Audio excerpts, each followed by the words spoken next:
Everything began inside a tomb, where a young man stood on the brink of death, facing a gigantic basilisk. His name was Jong Hyun, a tomb raider. The world Jong Hyun lived in had changed drastically. In the year 2025, various tombs had appeared across the world. These tombs were linked to myths, fairy tales, legends, folklore, and poetry. Each tomb contained relics of immense power. Many stories told of people whose lives changed drastically after obtaining a relic from these tombs. The great power of these relics drove everyone to become tomb explorers. Jong Hyun was one of the luckiest. He had acquired a relic called the Archaist, which granted him an unparalleled ability to analyze tombs. This ability made him the greatest tomb excavator in the world. Unfortunately, he could no longer explore tombs alone. Governments and large corporations had begun to control them, seeking to monopolize the relics. Because of this, he joined TKBM, a highly renowned tomb excavation company. With the Archaist, Jong Hyun helped TKBM rise to the top of the industry, even though many mocked him as nothing more than TKBM's lapdog. But in return, TKBM treated him poorly. Their CEO, Kwon Tae-jun, saw Jong Hyun's team as a threat and deliberately trapped them inside a perilous tomb, leading them to a grim fate. Just before the basilisk devoured him, Jong Hyun heard a voice calling for help, but it was already too late. Half of his body had been crushed. However, just before he met his end, the relic that had accompanied him for so long suddenly revealed itself. A raven appeared before him, offering him a second chance to see if this time he could become a king. After the relic's intervention, Jong Hyun awoke in a panic, his body completely intact. He quickly realized he was inside a police station. In his confusion, he gradually understood the situation. He had returned 15 years into the past. He was now reliving the moment when he had been blackmailed by a mother and son. Now, knowing that he had returned to a time before the tombs had appeared, Jong Hyun made a firm decision. In this second chance, he would claim every relic and never be deceived again. Lost in his thoughts, Jong Hyun suddenly realized that he was back in an annoying moment. He was once again faced with the mother and son who were extorting him. But this time, things were different. Jong Hyun could now properly defend himself, even if it meant ending up in prison. In fact, Jong Hyun had deliberately gotten himself imprisoned because he knew that once the tombs started appearing, no prison could hold anyone. While in his cell, Jong Hyun also realized that he could see system notifications, just like in a game. At first, he was irritated by the system, but he soon came to understand that it could actually support him in his adventure inside the tombs. Shortly after, a police officer came to take Jong Hyun out of his cell. It was Detective Kim Yeon-woo, the man who had become his adoptive older brother since he became an orphan. On the way home, Jong Hyun asked about the supernatural phenomenon, but Detective Kim had no knowledge of it. As they parted ways, Jong Hyun unexpectedly ran into 4 thugs he knew. At that moment, he realized that his financial troubles were finally about to be solved. These 4 thugs were black market workers. Jong Hyun had once worked for them as a porter, which was why he knew very well that they were criminals. Without mercy, Jong Hyun beat them all up. To his surprise, he hit the jackpot. He discovered that the daggers the thugs were holding were actually relics. Without hesitation, he seized the relics and used them against them. The relics had the ability to reveal the weak points of all of Jong Hyun's opponents, making it even easier for him to take them down. After dealing with them, Jong Hyun took the wages they had withheld and a mysterious object they had been guarding. Meanwhile, the boss of the 4 thugs was furious. He couldn't believe that Jong Hyun was this strong. Jong Hyun then went to a thrift store nearby, only to find out that the Buddha statue he was holding had no value at all. However, he soon received a notification that the real treasure was hidden inside the statue. Without hesitation, Jong Hyun smashed it open, revealing a stash of illegal drugs inside. Realizing the gravity of the situation, Jong Hyun immediately contacted Detective Kim and reported his findings. Thanks to his tip, the gang leader was arrested,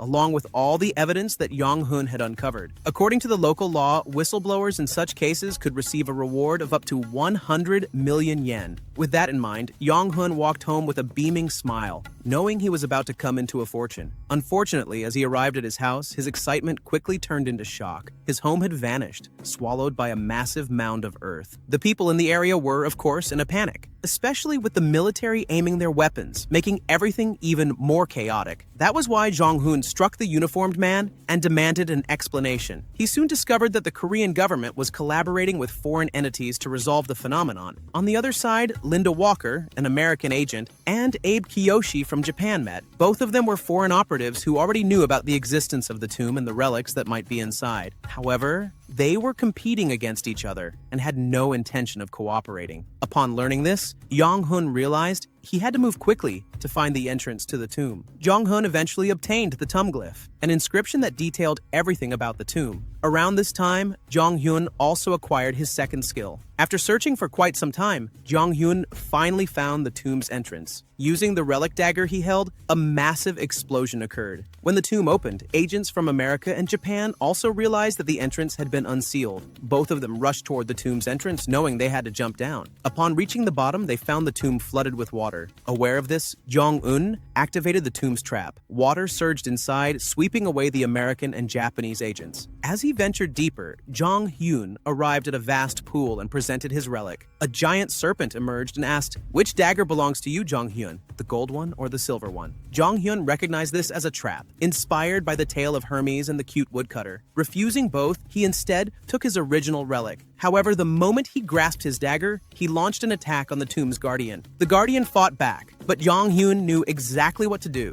He activated his domination skill. To master a relic within a tomb, there are at least 3 skills that can be used. The first is affinity, where the relic submits peacefully. The second is domination, where the relic is forced into submission by the user's strength. The third is fit force, an anomaly where the relic and its user are naturally created for each other. Jong Hyun knew that he could only use domination on the relic in the current tomb. After a prolonged struggle, he finally managed to subdue it, revealing itself as a golden axe. This success unlocked Jong Hyun's third skill, Tomb Digger. Shortly after obtaining the relic, American and Japanese agents arrived inside the tomb, only to be met with disappointment. Since Jong Hyun had completed the tomb, he had the right to close it. Thus, at his command, the tomb began to collapse. Upon leaving the tomb, Jong Hyun realized that his house had returned to normal. At this point, he had officially begun his main mission, gathering information about the CEO of TKBM, the man who had betrayed him in his previous life. The next day, Jong Hyun began to sense the presence of the TKBM CEO. That's why he contacted the 4 thugs from earlier and sent them to Midas, a prestigious auction house in Vegas. Jong Hyun wasn't asking for a favor for free. He promised to pay them handsomely if they could find a man named Black Cayman, the alias of Kwon Tae-jun. After involving the thugs, Jong Hyun quickly set off to carry out his plan for the day, hunting relics. During his journey, he unexpectedly crossed paths with Abe Kiyoshi from Japan. Jong Hyun knew about Abe's presence because Japan had seers capable of predicting the location of ancient tombs. Wanting to uncover Abe's relic, Jong Hyun intentionally spilled beer, but he refrained from taking further action to avoid unnecessary trouble.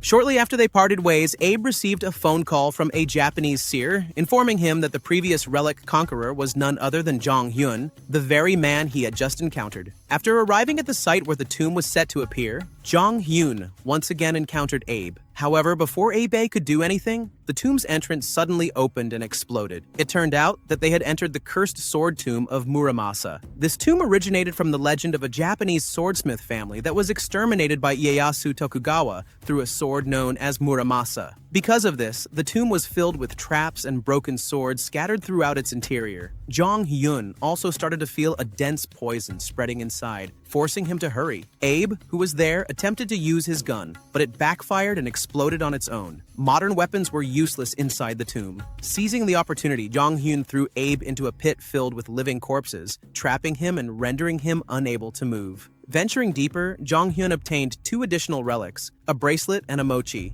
These relics were inspired by classic Japanese folklore. The mochi requested by a tiger and a rope that descended from the sky to save the mochi's owner. Upon acquiring these relics, Jong Hyun unlocked a new skill, completing the 4 fundamental skills he needed. It was only after that moment that he realized the tomb was filled with trapped civilians. Upon closer inspection, there was already a girl rampaging under the influence of a relic. Jong Hyun immediately restrained her using the rope relic he had obtained. When he held the relic the girl had been using, he realized it was useless. After that, Jong Hyun proceeded to free everyone from the trap. Meanwhile, the Japanese agent was furious for still not obtaining Muramasa. Before he could get his hands on the relic, he was beaten up by everyone for being the reason they were all trapped in the first place. Amidst the chaos, Jong Hyun used the golden axe to summon Muramasa. When it appeared, he held it and demanded 10 lives, sending everyone into a panic. Of course, Jong Hyun had no intention of doing such a thing. Instead, he dominated Muramasa. At last, Muramasa submitted and reached its perfect form. Now, Jong Hyun only needed to seal the tomb. The Japanese agent Abe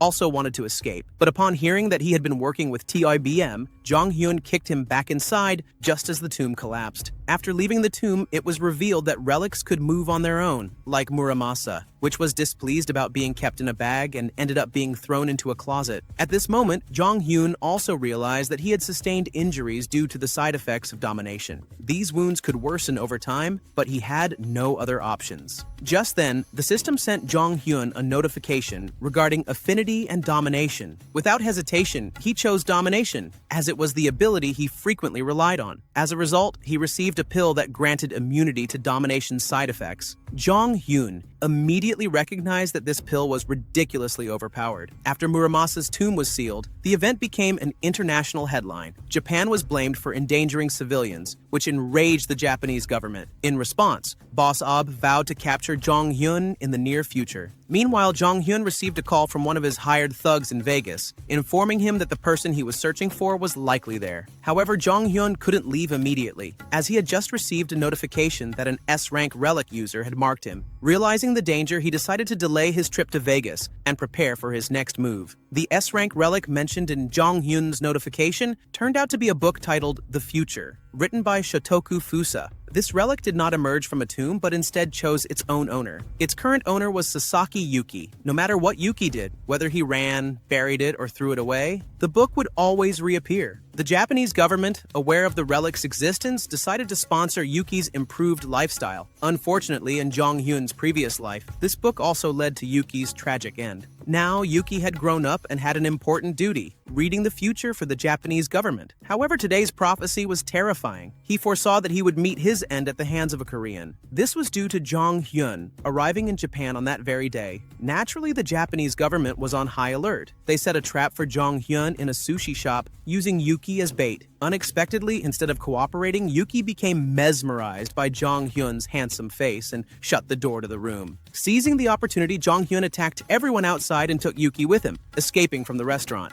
Jong Hyun unexpectedly took Yuki away, escaping from the dull grip of the Japanese government. As a naive girl, Yuki agreed without hesitation. However, when they arrived at a cafe, her hands were suddenly tied, and she was forced to transcribe as much of the future book's contents as possible to spare her life. Moments later, the Japanese authorities arrived, abruptly halting Yuki's writing. Instead of ending Yuki's life, Jong Hyun did something unexpected. He destroyed the future relic right in front of her eyes. The Japanese forces stormed in, only to witness their most revered relic crumbling into ruins. Furious, the Japanese military immediately ordered an attack on Jong Hyun. After being attacked, Jong Hyun threw a mochi relic. This relic had the ability to sow discord among anyone nearby, causing the entire army there to turn on each other. Jong Hyun then arrived at the airport, and while on the plane, he began reading the prophecy written by Yuki. Jong Hyun knew that in his past life, the CEO of TKBM had met Yuki to obtain the world's greatest relic. As he read the prophecy, he realized that the place where the TKBM CEO acquired the best relic was Midas, Las Vegas. On the American agent's side, they had also heard about the destruction of the future relic. However, they had a different approach. Instead of attacking Jong Hyun, they wanted to recruit him to America with the lure of money. Knowing about Midas, Jong Hyun rushed to Vegas and gathered all his subordinates there. After learning that the TKBM CEO might be present, Jong Hyun decided to participate in the auction. He checked the auction list and discovered that the relics he needed were the Shakespeare relic and the Hammurabi relic. Upon hearing that their boss intended to join the auction, Jong Hyun's subordinates panicked. However, they calmed down when Jong Hyun assured them he had a solution. After all, they were in Vegas, the land of gambling, where anything was possible. For Jong Hyun, making money in Vegas was not difficult. Every casino he entered always ended with a jackpot. In fact, he made an extraordinary amount of money in just a short time. He won so much that the casino management suspected him of cheating and decided to investigate him. Truthfully, Jong Hyun was cheating. He carried a golden axe that allowed him to see which slot machines were about to pay out. However, the golden axe remained undetected, since it had transformed into a mere souvenir, one of the unique abilities of relics, which could change their appearance at will. Even after raking in so much money, Jong Hyun was not satisfied. So, after a meal, he moved to an even bigger casino. This time, he was determined to win even more. Unfortunately, something felt off about this place. Many things were broken,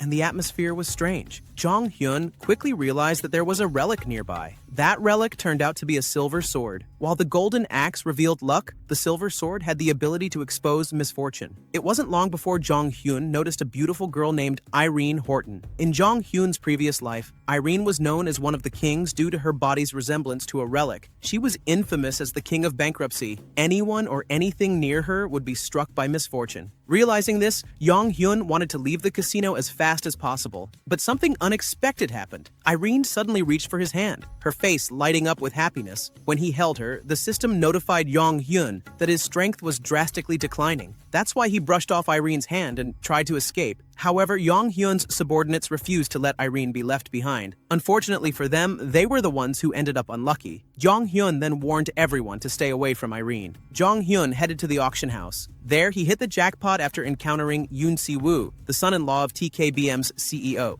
Not long after, the CEO himself, Kwon Tae-jun, appeared. Jong Hyun's emotions flared as memories of his past life resurfaced, but he had to stay calm. His revenge wasn't due yet. Lost in thought, he suddenly realized that misfortune was spreading to everyone around him, including Kwon Tae-jun, whose company had just caught fire. It was at that moment that Jong Hyun noticed Irene had been following him. Irene was well aware that she brought ruin to everyone she encountered. That's why she wanted to ask Jong Hyun how someone could become lucky. After all, he had just won big in Vegas. Jong Hyun initially wanted to run away, but the system notified him that he was gradually developing an immunity to Irene's misfortune. Seeing an opportunity, Jong Hyun decided to use this to his advantage in the auction. He invited Irene inside, intending to turn her into a curse for his bidding rivals. The auction began with more than 80% of the attendees choosing not to participate due to Irene's power. Jong Hyun also noticed that Kwon Tae-jun remained present, which signified that there was indeed a valuable item up for bidding. At this moment, Jong Hyun also realized the true nature of Irene's power. When her mood improved and she became happier, her bankruptcy-inducing ability grew even stronger. This power was so intense that even Jong Hyun's relic seemed to scream in response. After a complex bidding session, the auction finally reached its climax. The auction house unveiled a plant resembling a bonsai. Only Kwon Tae-jun and Jong Hyun knew that this was actually a priceless relic, the Qin Shi Huang's fire. This relic originated from the legend of China's first emperor, who sought the elixir of immortality. The tree was said to be the very symbol of eternal life. It possessed the power to heal diseases caused by other relics. In Jong Hyun's previous life, Kwon Tae-jun had only paid him with the fruit from this tree as compensation, despite the fact that Jong Hyun constantly lived in danger. This was why the two of them engaged in an intense bidding war until Kwon Tae-jun finally offered $10 million. Jong Hyun knew that competing financially against the CEO of TKBM was pointless, so he decided to use Irene's power to win instead. The power in question was, of course, not the power of bankruptcy, but Irene's financial strength. Kwon Tae-jun might be the CEO of a major company, but Irene was the heir of the wealthy Holton family. That was why she could win with a bid of up to $50 million. After winning, Irene sat down with Jong Hyun, and the two of them looked for a way to eliminate Irene's bankruptcy power. At first, Jong Hyun thought that Irene possessed a relic, but that wasn't the case. It turned out that Irene, like Yuki, had a tattoo because she was highly compatible with a certain relic. However, Irene's tattoo was vastly different. It was a parasite that couldn't be cured, as the power of the relic had embedded itself within her. At least for now, Jong Hyun was still figuring out how to lift Irene's curse. That's why they exchanged contacts, and Irene gave Jong Hyun the Qin Shi Huang fire relic. Jong Hyun could only claim all the items he had won once the auction house received his payment. Unfortunately, his money was stolen by his own subordinates. In the end, Jong Hyun tracked them down with the help of the golden axe. But he wasn't just there to take back his money. He also wanted to test his new relic, Hammurabi. This relic originated from the Babylonian story of its laws, which dictated that punishment must be equal to the crime. An eye for an eye, a tooth for a tooth, and betrayal for betrayal. With the Hammurabi relic, Jong Hyun sealed the three people in front of him. To them, nothing felt different.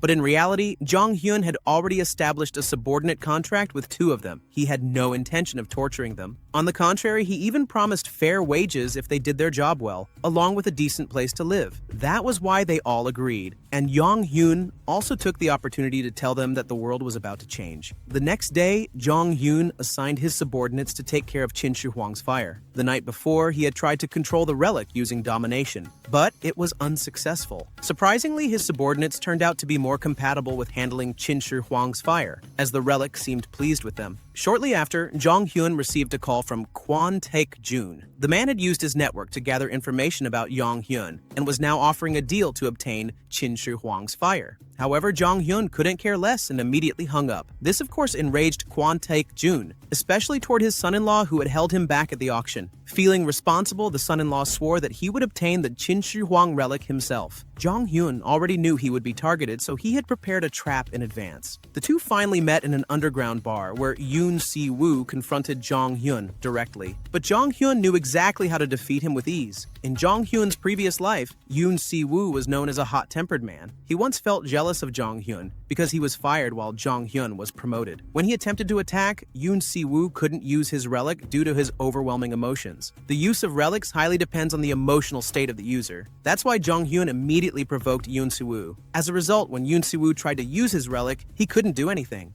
Jong Hyun then seized the relic, which turned out to be called Voodoo Priest Zombie Powder. As its name suggests, anyone who comes into contact with the liquid from this relic will turn into a zombie. That's why Kwon Taek-jun was frustrated to see his trusted subordinate behaving like a zombie. Kwon Taek-jun became even more determined to target Jong Hyun and decided to send a lawyer after him. At Las Vegas airport, Jong Hyun was ready to return home. He was satisfied with all the relics he had obtained in such a short time. However, just before he departed for Korea, a woman appeared. She was a lawyer from TKBM, the company owned by Kwon Taek-jun. The lawyer from TKBM unexpectedly came to recruit Jong Hyun. He made a tempting offer, an advance payment of $100 million and a guarantee of high wages for every completed grave. Naturally, Jong Hyun refused, stating that he would never be a part of TKBM. The TKBM lawyer did not anticipate such a rejection. He then threatened Jong Hyun, warning that if the CEO of TKBM became angry, he could make Jong Hyun disappear. However, rather than intimidating him, the threat only fueled Jong Hyun's anger. Without hesitation, he splashed the zombie relic onto the woman. She had only one way out, resisting the activation of the zombie relic and using her own relic, which could summon waves of water. Unfortunately for her, the relic proved useless as Jong Hyun countered with Hammurabi.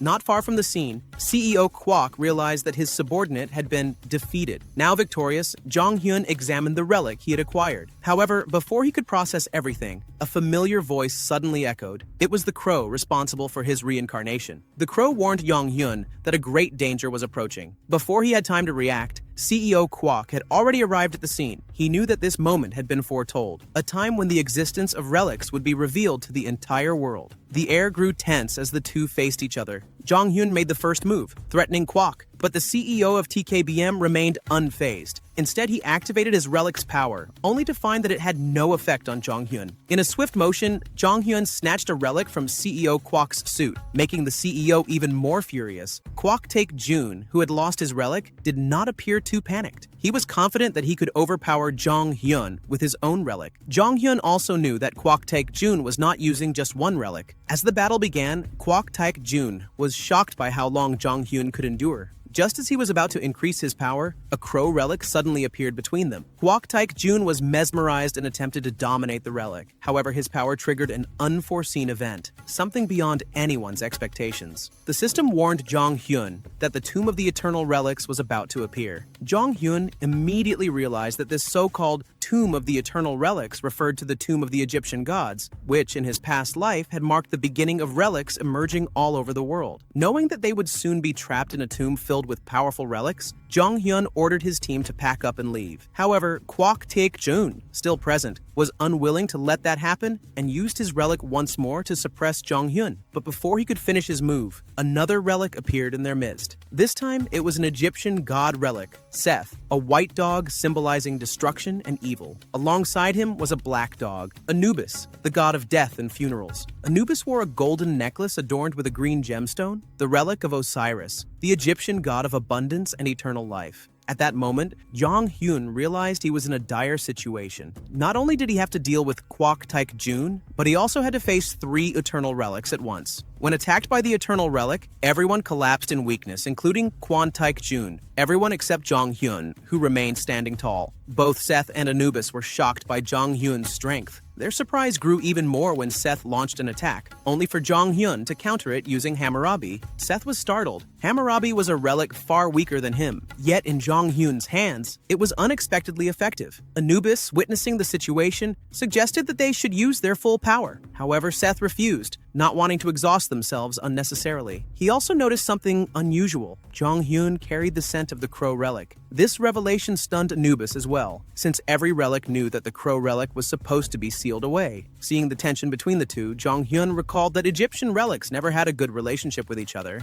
After all, in their mythology, Seth was considered a treacherous brother. He realized that amidst their argument, he had an opening for a surprise attack. However, Anubis quickly caught on to his intentions and trapped Jong Hyun within the trial of Anubis's relic, a test conducted on a giant scale. In his previous life, the wielder of the Anubis relic had been a mere child who claimed the trial was ridiculously easy. Unfortunately for adults, the trial was nearly impossible to pass, as Anubis would pose questions that were inherently damning to grown-ups. For example, have you ever hurt someone? Have you ever destroyed someone else's belongings? Of course, Jong Hyun couldn't smoothly pass this trial. Declared guilty, he was cast into the pit of judgment, where vengeful spirits attacked him, ensuring he would never return to the surface again. Amidst his misfortune, Jong Hyun once again heard the voice of the crow relic. During Anubis's trial, the raven relic suddenly appeared and aided Jong Hyun. As the relic glowed, Seth, who was outside the trial chamber, was shocked when Anubis's trial room collapsed. Furious that the raven relic had sided with a human, Seth lashed out at it. However, the relic still wished to help Jong Hyun, but he insisted that he could handle everything on his own. Amidst the chaos, Osiris commanded Seth to use his full power. Without hesitation, Seth summoned and controlled all the wandering spirits he could. In response, Jong Hyun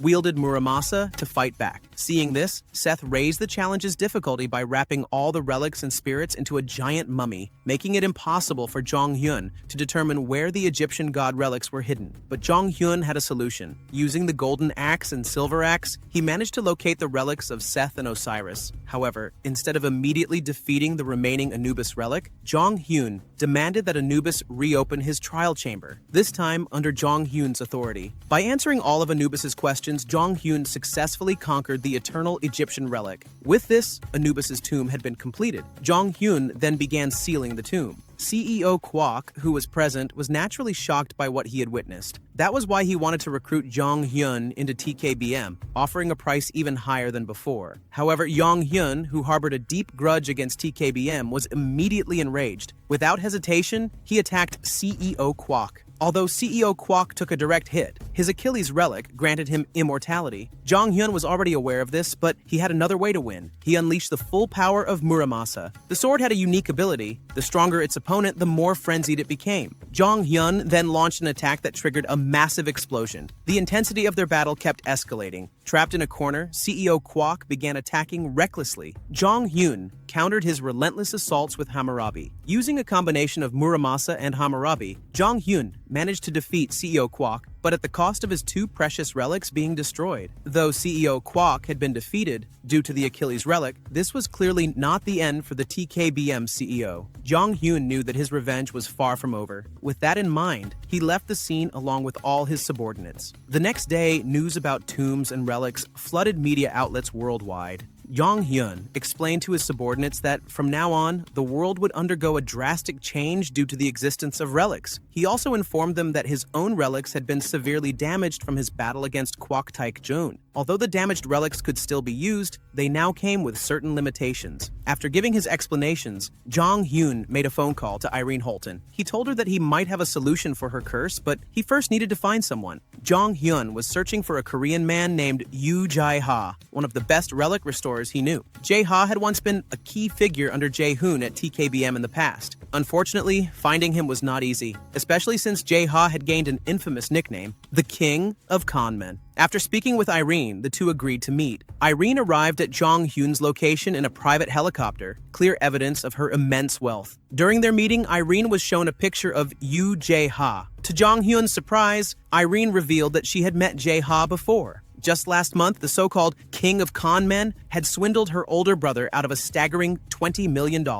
an unshakable trait of the man who bore that infamous title. According to Irene's story, her family had attempted to chase Yu Jae-ha down. However, during the pursuit, Jae-ha's car veered off a cliff. Jong Hyun was left puzzled. Jae-ha was not supposed to meet such a fate. If the information was true, then the man he was searching for might already be dead. Since his reincarnation, many things had changed. Jong Hyun also realized that it was not the Egyptian relics that should have been unearthed first, but the relics from India. Despite his growing unease, he still firmly believed that Yu Jae-ha, the so-called King of Thieves, was alive. Jong Hyun's search for his old crew had begun. After an intense battle between Jong Hyun and Kwon Taek-ju, Kwon Taek-ju ended up in the hospital. He wasn't just complaining about his defeat, but also about the fact that the existence of relics had now been exposed to the world. He had originally planned to dominate all the relics before they became public knowledge. Still consumed by anger, Kwon Taek-ju was eager to hunt down Jong Hyun. In the midst of his frustration, Kwon Taek-ju was visited by an important figure from TKBM, Edward. The two had a long conversation about many things, including the fact that the relic Kwon Taek-ju had used in battle was severely damaged after fighting Jong Hyun. Edward had a solution. He could have the relic restored through one of his trusted connections. Their conversation eventually ended, and Edward left, instructing his assistant to gather information on Jong Hyun, the man who had just defeated the CEO of TKBM. Meanwhile, Yu Jae-ha, the most sought-after person at the moment, received a call from Edward. Jae-ha was the relic restorer Edward had in mind. Though Jae-ha wasn't particularly thrilled about restoring relics, since it was an exhausting process, he quickly changed his mind when he heard that the client was TKBM, a company with an enormous budget. The prospect of making a fortune was too tempting to refuse. Sometime later, Jong Hyun, who was also searching for Jae-ha, arrived at a hotel. Unfortunately, the receptionist informed him that Jae-ha was not there. In response, Jong Hyun set a trap by displaying 10 relics in his possession. The receptionist then excused herself, saying she needed to step away for a moment. Jong Hyun, however, knew exactly what was happening. This receptionist, Yoon Min-hee, was actually Yu Jae-ha's older sister. The two of them were a pair of skilled con artists. In a back room, Min-hee informed Jae-ha about the relics that had arrived for restoration. At first, Jae-ha refused, but when he learned that the client was easily deceived, he quickly agreed, because he had the ability to duplicate relics for scams. Once Jae-ha made up his mind, Min-hee relayed the message to Jong Hyun, telling him that his relics could be restored but needed to be left in their care. However, instead of being fooled,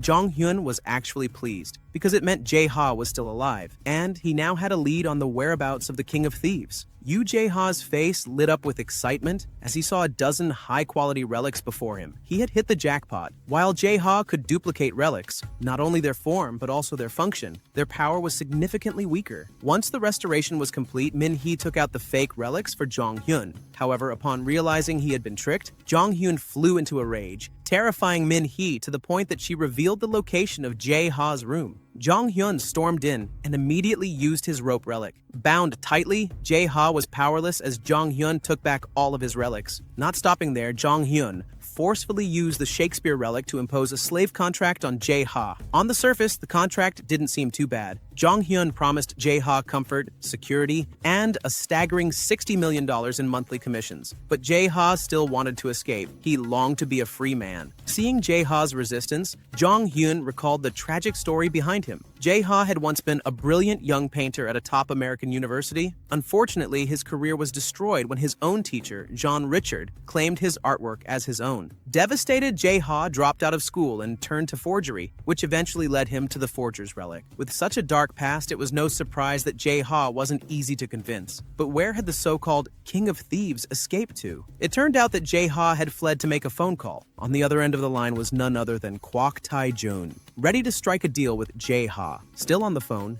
Jae-ha was suddenly captured by Jong Hyun's gang. Jong Hyun took over the call just to mock the CEO of TKBM, further enraging Quac Tae-joon. After hanging up, Jong Hyun spoke to Jae-ha about their previous agreement, but Jae-ha lost his temper and insisted on joining TKBM.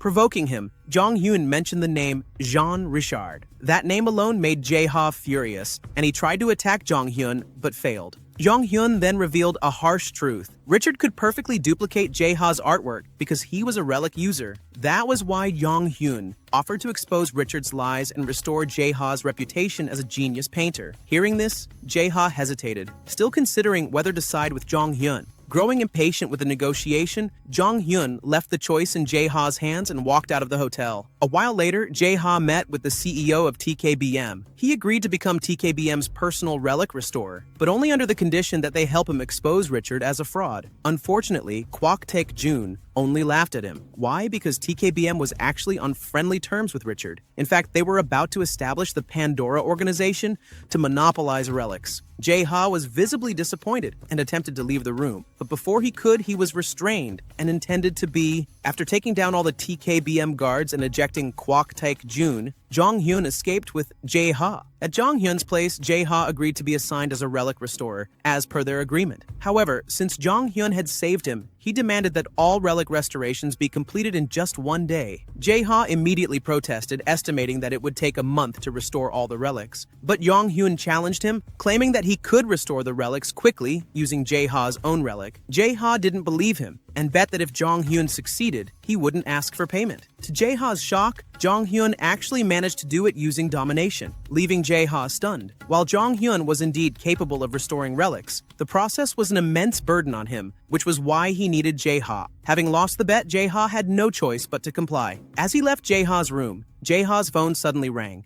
It was a call from Edward. Edward was looking for Jong Hyun. Jong Hyun knew of Edward, as he was one of the wealthiest men on Earth and also a relic hunter. Edward proposed a collaboration with Jong Hyun to conquer a tomb in China. Initially, Edward claimed that his client was the Chinese government, but Jong Hyun saw through his lie. When pressed for the truth, Edward finally admitted that his actual client was Kira Clark, the general manager of relic research and a U.S. military general known as the Warlord Queen. Kira Clark was in the process of gathering pieces of the maple relics, and the tomb in China was one of the sites holding them. Upon learning this, Jong Hyun immediately agreed to the collaboration, of course with a hidden agenda of his own. 2 days later, Jong Hyun and Jae-ha flew straight to China with the help of Irene Holton, who owned a private jet. Jae-ha was briefly mesmerized by Irene's beauty, but he quickly realized that she was the younger sister of the person he had deceived. Irene, who was also aware of this, assured Jae-ha that he would be safe from her family as long as he helped Jong Hyun. After their introductions, Jong Hyun explained to Irene that she needed to learn how to use relics by training with him and Jae-ha. This was because the parasitic relic attached to Irene couldn't be removed at the moment, so the best course of action was to control it instead. Upon landing in China, Jong Hyun and Jae-ha found an unusual situation. 2/3 of the country had already turned into a graveyard. Knowing they had to move quickly, they prepared themselves. However, at such a critical moment, Jae-ha lost his restoration relic to a thief. Jong Hyun immediately requested his rope relic to chase after the culprit. The thief turned out to be a young boy who was actually an agent from the United States. The boy wielded the Medusa relic, which he couldn't fully control, making it easy for Jong Hyun to defeat him. After winning, Jae-ha was instructed to take all the relics the boy possessed. At this moment, Jong Hyun also realized that his own relic had not yet been restored by Jae-ha, but there was no other choice. Since they had already arrived in China, they had to keep moving forward, even with incomplete relics. After losing all the relics they had, the American agents grew restless about their team's condition. It turned out that America had brought along 3 of their top tomb raiders, Linda Walker, Thomas, and Vivian Lucy. Lucy was questioned about the whereabouts of her relic, but she couldn't say much. Jong Hyun had already used the Shakespeare relic to make a pact with Lucy. Every time she tried to explain what had happened to her, she would be tickled until she couldn't speak. This only worsened the American agent's frustration.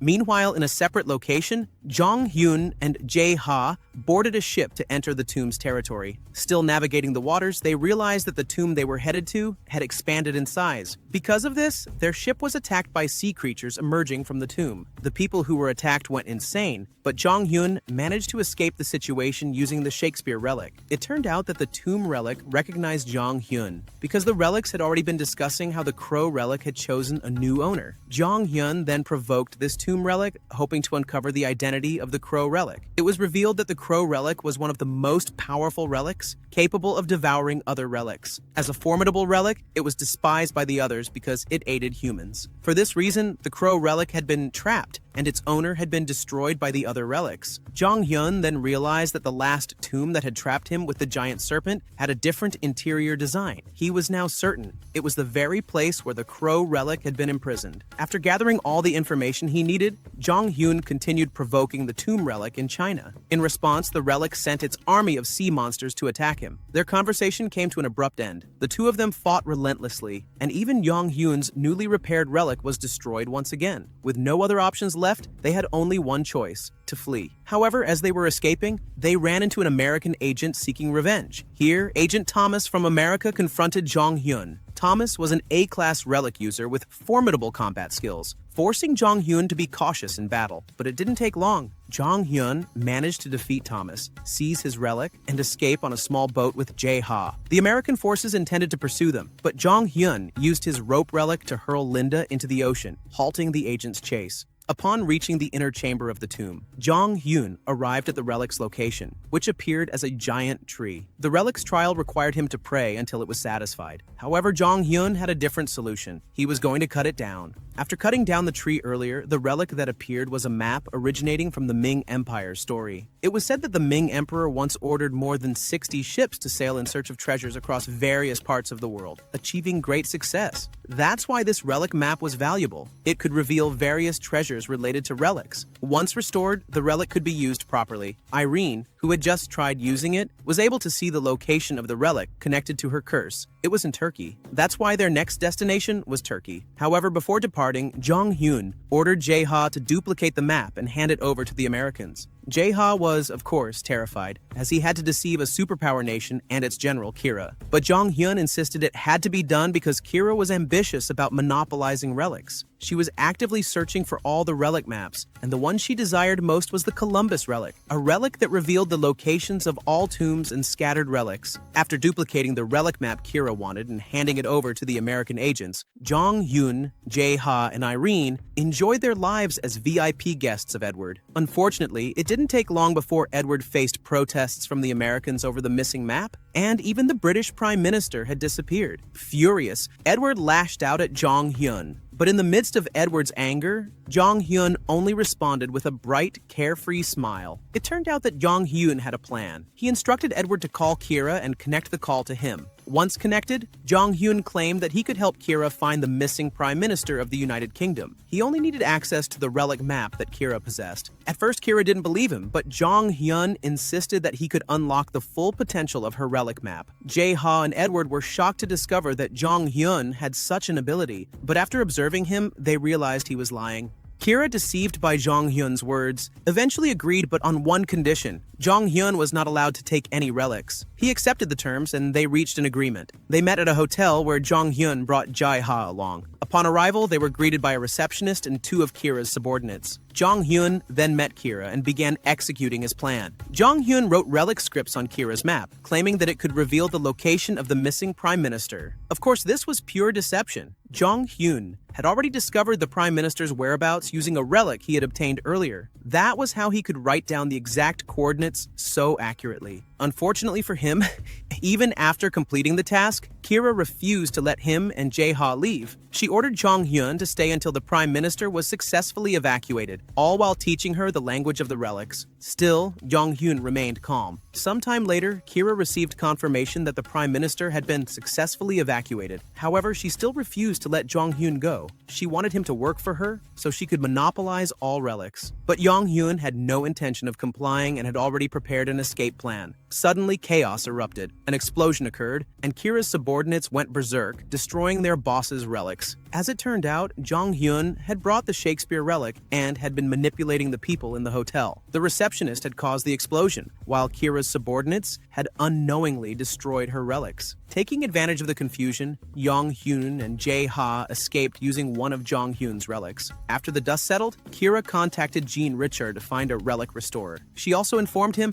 that Jong Hyun was responsible for destroying her relics, meaning that she now had a common enemy with Jean Richard and TKBM. Amid Kira's frustration, Jean Richard attempted to calm the American general by stating that Pandora would soon be formed, and ordinary people would no longer be able to use relics. After the chaos with Kira, Jong Hyun and his group had arrived in Turkey. Irene was delighted because she could finally interact with other people, even if only for a brief moment. Sometime later, Jong Hyun, Irene, and Jae-ha reached a tomb, the birthplace of Irene's parasitic relic. The tomb was already in ruins as the relic was no longer there, but it hadn't been sealed off yet. Because of this, the three of them decided to enter despite the heavy surveillance by the American military. Jong Hyun devised a unique way to infiltrate the tomb. He detonated a relic to create an underground tunnel. With that, the three of them successfully made their way inside. Inside, Jong Hyun discovered inscriptions about the relic of the tomb. It turned out to be the Hand of Midas. The legend told the story of King Midas, who was granted a wish by the gods. Everything he touched would turn to gold. At first, Midas was pleased, but he soon realized the curse when his food and drink turned to gold as well, condemning him to a life of misfortune. This was exactly what Irene was experiencing. King Midas was only able to break the golden curse after bathing in the Pactolus River. Because of this, Jong Hyun decided to search for the river within the tomb, believing it could counteract Irene's relic's power. However, before they could begin their search, the three of them were ambushed by American soldiers. Jong Hyun immediately ordered his group to escape while he stayed behind to fight them all. On the other hand, Kira had also heard that her subordinates in Turkey were asking for help. When she learned that they were being attacked by two men wielding relics, she immediately realized that one of them was Jong Hyun. Meanwhile, Jong Hyun, who was still fighting against the American agents, found a shortcut to victory. He escaped to activate the glowing tomb trap, swiftly dealing with the American soldiers. Jong Hyun, Jae-ha, and Irene then continued their exploration inside the tomb. Eventually, they discovered a spring. Jong Hyun was certain that this could be the solution to Irene's relic curse, so he instructed the beautiful woman to soak in the water. As Irene bathed, the tomb's relics suddenly went berserk. There was still a relic hidden there. This relic caused Irene's body to turn into gold, forcing Jong Hyun to intervene. Upon entering, he realized that the Midas relic was actually divided into two separate relics, the Golden Hand and the Hand of Ruin, each trying to destroy the other. That was why the Midas relic sought to eliminate Irene. However, Jong Hyun refused to let that happen. He commanded Irene to use her domination ability to fully control the Midas relic. The relic's agonized screams echoed throughout the entire tomb as Irene and Jong Hyun exerted their combined power.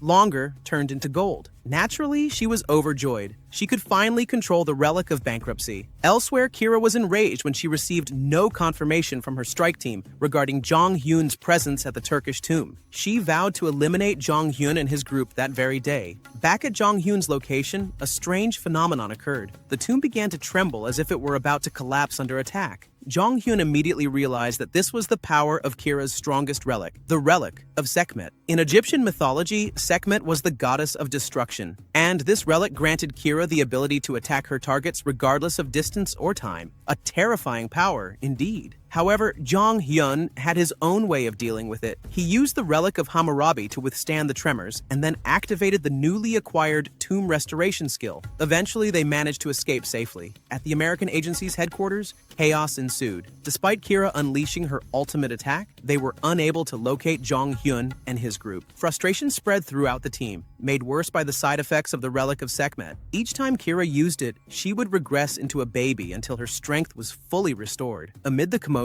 Jean Richard contacted Kira with important news. Pandora had finally been established. This organization, supposedly created to protect society from relics, was in reality just a means for the global elite to dominate tombs and relics accessible only to them. A classic power move by an overreaching government. On the other hand, Jong Hyun and his group had already left Turkey. They were heading to America after being invited by Irene's family for a dinner gathering. The family was, of course, overjoyed that their daughter had been freed from the curse of the Midas relic. Just before landing, Jong Hyun sensed the presence of numerous relics at the airport they were arriving at. Inside the airport, a search operation was already underway, conducted by Pandora's forces. They aimed to seize all relics owned by civilians, causing chaos. However, the common people were powerless against the elite troops. One of the Pandora soldiers then reported to their colonel that a wealth-related relic had been detected and was about to land. It was clear that the relic in question was Irene, who was with Jong Hyun. The Pandora colonel, blocking their path, rudely demanded the relic. Jong Hyun remained calm, knowing that with Irene's power, he could turn the situation around. Irene then attempted to use the Midas relic, and in an instant, the Pandora troops were struck by misfortune. Their weapons exploded. It didn't stop there. When they tried to use their own relics, all of them broke, showcasing just how powerful Irene's Midas relic was. Jong Hyun then taught the Pandora colonel a lesson, warning him not to overstep his bounds, let alone attempt to monopolize someone else's relic. Right after that, a massive explosion occurred. Jong Hyun and his group continued their journey. Along the way, he asked Irene how she felt after using the Midas relic for the first time. He was puzzled. She seemed perfectly fine, even though a relic as powerful as Midas should have had some side effects. As Jong Hyun and Irene were searching for answers about the relic's side effects, they were suddenly shocked by a strange phenomenon occurring in Irene's body. Irene was experiencing side effects from the Midas relic. Jong Hyun wanted to help her using domination, but Irene suddenly lost consciousness. When she woke up, she simply approached and hugged Jong Hyun. The crow's system, which only Jong Hyun could see, explained that the side effect of the Midas relic was that its user would go insane and must obtain whatever they desired. Right now, Irene wanted to smell Jong Hyun's sweat, a dream scenario for all the lonely souls out there. Irene quickly came to her senses and, of course, felt embarrassed about hugging Jong Hyun. Upon arriving at Irene's house, Jae-ha refused to get out of the car because he had just deceived Irene's older brother. However, Irene assured Jae-ha that he would be safe. The moment he stepped out, his bad luck was confirmed. Standing there was George Holton, Irene's brother, the very person Jae-ha had tricked.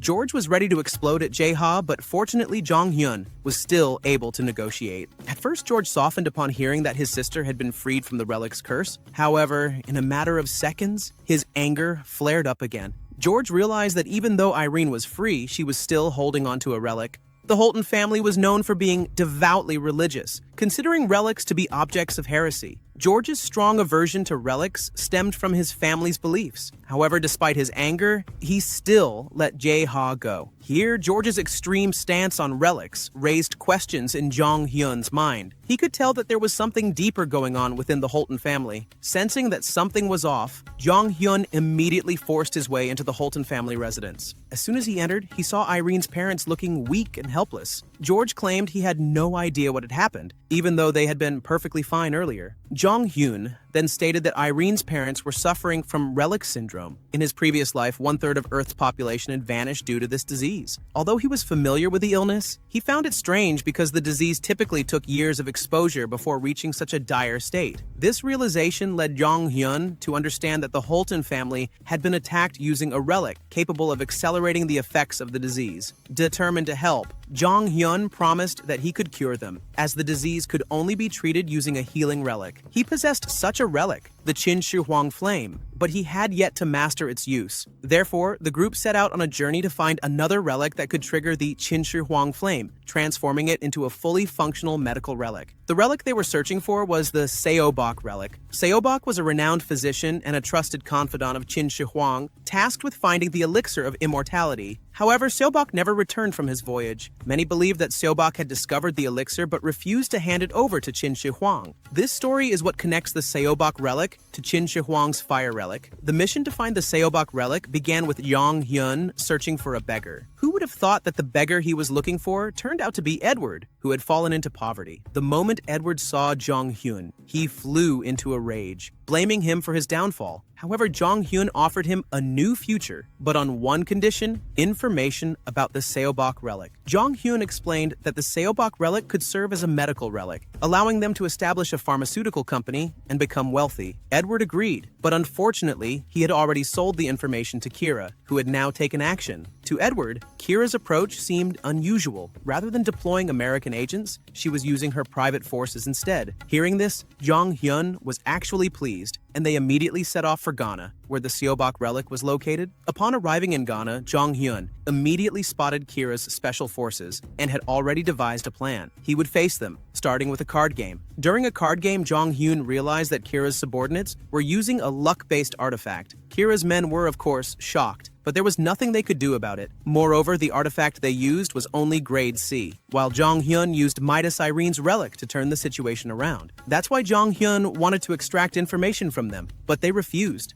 At this moment, however, Midas Irene's relic lost control, causing Kira's subordinates to suffer immense pain and spill everything. It was revealed that the Seobok relic had been buried in a northern grave under Kira's orders. Without wasting time, Jong Hyun rushed there. Just as he was about to depart, a new problem arose. Jong Hyun lost control of Irene. due to the side effects of Midas's relic. Fortunately, he managed to find Irene in a short time, though he once again felt something strange about the situation. On Kira's side, having suffered multiple defeats at the hands of Jong Hyun, she had already learned that the man she was searching for had arrived in Ghana. However, she was confused. Why was Jong Hyun there when the relic in Ghana wasn't meant for battle? Meanwhile, Jong Hyun had already started breaking into the tomb. Explosions echoed as he used them as shortcuts. Upon entering, they were shocked to find a tea plantation and underage workers. Jong Hyun's Raven system explained that these children were under the influence of the Shinan relic. Shinan comes from Chinese mythology, known as the first person to create agricultural tools and teach farming techniques. There's also a story that says Shinan's agricultural leaves were poisoned by toxic weeds, forcing people to chew the leaves to neutralize the poison. Seeing the Shinan artifact in this place,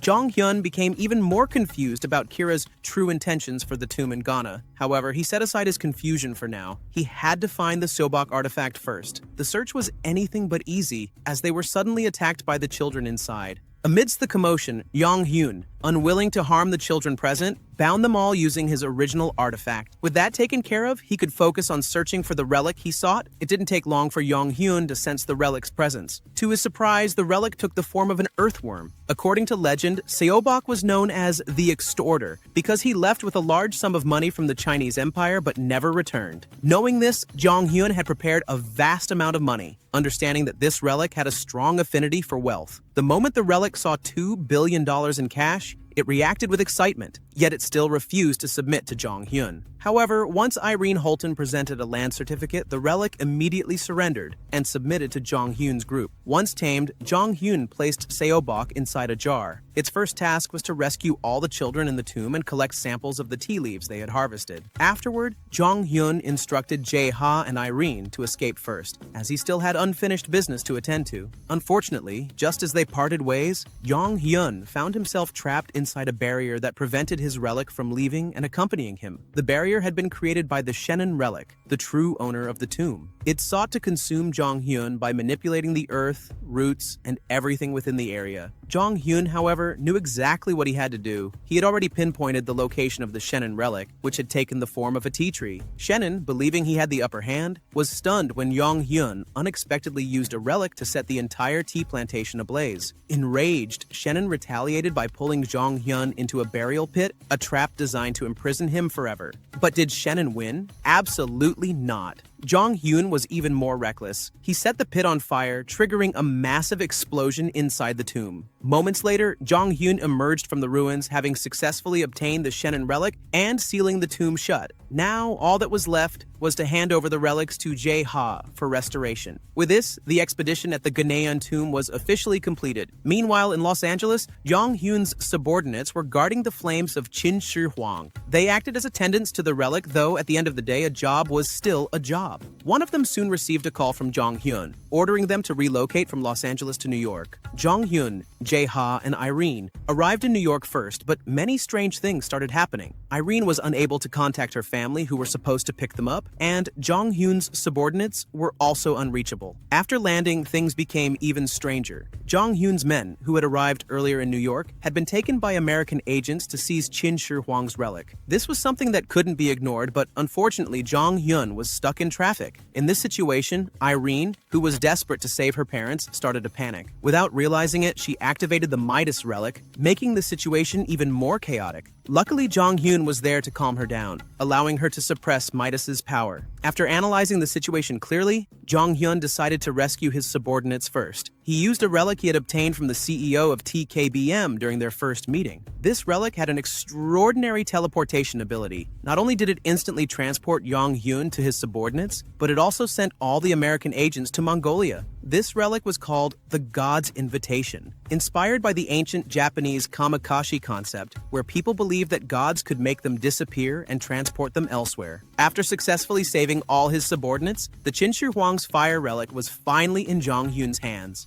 Jong Hyun then took possession of the relic and fused it with the Seobok relic. As soon as the two artifacts made contact, Jong Hyun immediately performed domination. His strategy worked, and the two relics merged perfectly. Qin Shi Huang's fire finally transformed into a complete medical relic. Now the next step was to go to the Holton family's house to heal the hosts. At Irene's home, the scene was shocking. The family's guards had already been defeated. Inside the house, George Holton was gravely injured after being attacked. He revealed that Irene's parents had been kidnapped by American agents using a painting. This revelation pushed Irene further into panic, almost triggering the Midas relic once again. However, Jong Hyun was there to calm the situation. It turned out that Jong Hyun had already swapped Irene's parents with a duplicate using Jae Ha's relic, which had the ability to replicate anything. This meant that the American agents had only kidnapped copies of Irene's parents. This revelation brought a great sense of relief, but it wasn't the end of Jong Hyun's plans. He intended to use this situation to set a trap for Kira, the leader of the American agents responsible for the abduction. After finishing at Irene's house, Jong Hyun, Jae Ha, Irene, and George headed into the heart of New York City. They began listening to the news on the radio. A shocking report surfaced, mentioning Kira's name in connection to child slavery in Ghana. It was Jong Hyun who had exposed her by recording the activities of the children there and sending the footage to Edward. With his expertise in media, Edward successfully cornered Kira. Even the president of Ghana publicly announced that the country was withdrawing from Pandora. This, of course, enraged Kira, but it brought satisfaction to Jong Hyun. It didn't take long for Kira's fury to reach Jong Hyun. They were suddenly attacked by the relic painting that George had previously mentioned. The American agents escorting Kira were by her side. Arrogantly, Kira ordered Jong Hyun and his group to hand over their medical relics. She claimed that Irene's parents were trapped inside the painting, leaving them with no choice. However, Jong Hyun boldly challenged Kira's threat. The American general panicked when he realized that the painting contained nothing and no one. Amid her growing anxiety, Kira launched an attack on Jong Hyun, but he remained composed. Meanwhile, Irene had already lost her temper, fully prepared to fight Kira, who had attempted to take her family hostage. Jong Hyun urged George to flee, knowing this battle was about to become extremely dangerous. A clash between America King of War, Kira Clark, and the King of Bankruptcy, Irene Holton. The battle between Kira and Irene begins. Kira strikes first, wielding the Sekhmet relic transformed into a powerful bow. A massive explosion rocks the battlefield. Kira thinks it's over quickly, but of course it isn't. Irene still stands, calm and unshaken. Fueled by her anger toward Kira, Irene activates the Relic of Bankruptcy. Finally, Kira has met her match. Meanwhile, Jong Hyun, Jae Ha, and George Holton rush off to a new location, a building Jong Hyun had secretly purchased in advance. Inside, his trusted subordinates are already waiting, and the relic of Qin Shi Huang is ready to be used. Also waiting there are Mr. and Mrs. Holton, both on the brink of death. After consuming the fire fruit of Qin Shi Huang, they are miraculously healed. Seeing this, Jong Hyun wastes no time and rushes toward Irene's battlefield. When he arrives, the entire city has been destroyed by the battle between Irene and Kira, but surprisingly, only Irene remains. She tells him that Kira vanished during the fight. However, Jong Hyun receives a notification from the system. It wasn't that Kira disappeared. The truth is, she suffered from a side effect of the Sekhmet relic. The relic is so powerful that its user can undergo a physical transformation when exhausted. At that moment, Jae Ha discovers Kira's relic painting. Jong Hyun uses a torn piece of the relic to track her down, and to his shock, he finds that the War King, Kira Clark, has turned into a silkworm. After securing Kira as a hostage, Jong Hyun informs Irene about her parents' recovery. The two part ways for the time being. Jong Hyun and Jae Ha head to a luxurious mansion prepared for them. Jae Ha is immediately tasked with repairing the Van Gogh relic, a relic capable of entrapping people. Meanwhile, Jong Hyun attempts to communicate with Kira, who keeps raging uncontrollably. Annoyed by her endless yapping, he traps her inside a bottle filled with alcohol. According to legend, Sekhmet is weak to alcohol, so the same tactic works well on Kira. A while later, Jae Ha reports that the Van Gogh relic is ready. Suddenly, they both sense they are surrounded. Kira's subordinates have tracked them down, searching for their missing leader. Jong Hyun tosses the bottle containing Kira, and she quickly returns to her original form, only to be immediately trapped inside the completed Van Gogh relic. Jong Hyun intends to interrogate her, but the War King refuses to calm down. Kira orders her subordinates to find a way out, but thanks to Jae Ha's modifications, there is no escape. Worse yet, Jae Ha can draw monsters into the relic world to keep them under pressure. Realizing he can't get any useful information and that Kira poses a future threat, Jong Hyun makes a cold decision. He burns the Van Gogh relic, erasing both Kira and her subordinates for good. The next day, Jong Hyun and Jae Ha are aboard the Holton family's private cruise ship, celebrating the recovery of the family patriarch. During the celebration, Jong Hyun is granted full sponsorship from the Holton family, not just for tomb expeditions, but also for launching a medical relic company of his own. While speaking with Mr. Holton, a crow-shaped relic suddenly appears. Its presence causes all other relics, including Irene's Midas, to vibrate violently. Jong Hyun immediately orders everyone to clear out, leaving only him and the crow relic behind. The crow delivers a warning. Jong Hyun is now being targeted by multiple S-rank relics, including the Golden Dragon Liu Chao relic, one of the very relics that once sealed the crow relic itself. Despite the warning, Jong Hyun remains calm and composed, which slightly relieves the crow. Impressed by Jong Hyun's unwavering demeanor, the crow rewards him with an S-rank relic, Hoonbu and Nolbu. Since its abilities are unknown, Jong Hyun decides not to use it recklessly and instead seals it within the Van Gogh relic for safekeeping. The next day, Jong Hyun's relic company is officially established, with Edward appointed as its lead operator. After wrapping up initial affairs, Jong Hyun receives word from Irene. They've been invited to a summit hosted by Pandora, gathering all major tomb raiders. Jong Hyun initially refuses the invitation, especially since it's issued by the CEO of TKBM, someone he despises. But when he sees the name Julian Miller on the list, he changes his mind. In his previous life, Julian was a formidable tomb raider and one of Jong Hyun's bitter rivals. Now, Jong Hyun is determined to meet him again. Upon arriving at the grand banquet hosted by Pandora, Jong Hyun finds Edward already present, gathering intel. The event is crowded with hundreds of excavation teams, fitting given the increasing number of tombs appearing around the world. While speaking with Edward, a man suddenly makes his entrance. He is Austin Rockford, a world-famous artist. Jong Hyun instantly senses a faint relic aura from him, proof that Austin is a powerful relic user capable of suppressing his presence. Jae Ha, being an artist himself, is starstruck and asks for Austin's autograph. Austin sees this as the perfect opportunity to activate his relic on Jae Ha. However, once he receives the signed paper, Jae Ha tears it to shreds, thanks to the influence of one of Jong Hyun's relics, which protects him from Austin's control. Frustrated, Austin lashes out further when Jong Hyun deliberately destroys his relic. In Jong Hyun's previous life, Austin Rockford earned the title the Artificial King. As the heir to a wealthy American family much like the Holtons, he used his vast fortune to collect powerful relics. Jong Hyun knows that Austin could become a future threat, so he plans to eliminate him from the race for relics before it's too late. But today isn't the time. As they're at an official Pandora event, open combat is off limits. Soon after, the main announcement begins. Jong Hyun notices Julian Miller on stage delivering a speech. In Jong Hyun's past life, Miller had been both an ally and rival. They worked side by side under TKBM. Jong Hyun as the right hand, Miller as the left. The two were a terrifying combo. Jong Hyun wielded the Archaist relic, while Miller used the Zhuge Liang relic, which provided comprehensive intel on tombs. That's how TKBM came to dominate the relic world, despite the frequent clashes between the two. Now, Jong Hyun has one goal at this event: make sure Julian Miller does not side with Quac Taek-jun, the CEO of TKBM. After Miller's speech, Quac Taek-jun unveils his master plan. He intends to recruit Miller into TKBM. To celebrate, he invites the media and announces a massive humanitarian donation, playing to Miller's well-known values of justice and compassion. Seeing this, Jong Hyun quickly mobilizes his team to sabotage the plan. He starts with Jean Richard, who is also present. Jong Hyun exposes Richard, known publicly as a great artist, as nothing more than a fraud who uses a relic to mimic masterpieces. Jae Ha, whose life had been destroyed by Richard in the past, comes forward to testify. The media descends into chaos. Jong Hyun escalates the situation further by revealing the nature of Quac's relic, one that can enslave people's will. Quac denies the claim, but Miller also senses something disturbing from him. Tensions rise, and Edward stirs the journalists even more, framing TKBM as unethical manipulators. In the end, Miller walks out, refusing to sign with TKBM. Furious over the failed plan, Quac activates the Conquest relic, capable of devastating the entire venue just to kill Jong Hyun. Before he can unleash its power, Austin Rockford intervenes. He declares he wants to be the one to defeat Jong Hyun. Austin reveals his relic, Zoroaster's Avesta, an SS rank relic in the form of a sacred scripture. Jong Hyun is stunned. That relic should belong to the man destined to become the missionary king, not Austin. But there's no time to dwell on it. The moment Austin activates the relic, everyone in the hall, including Jae-ha, falls under its influence and attacks Jong Hyun. In an instant, Jong Hyun retaliates, knocking Jae-ha back to his senses.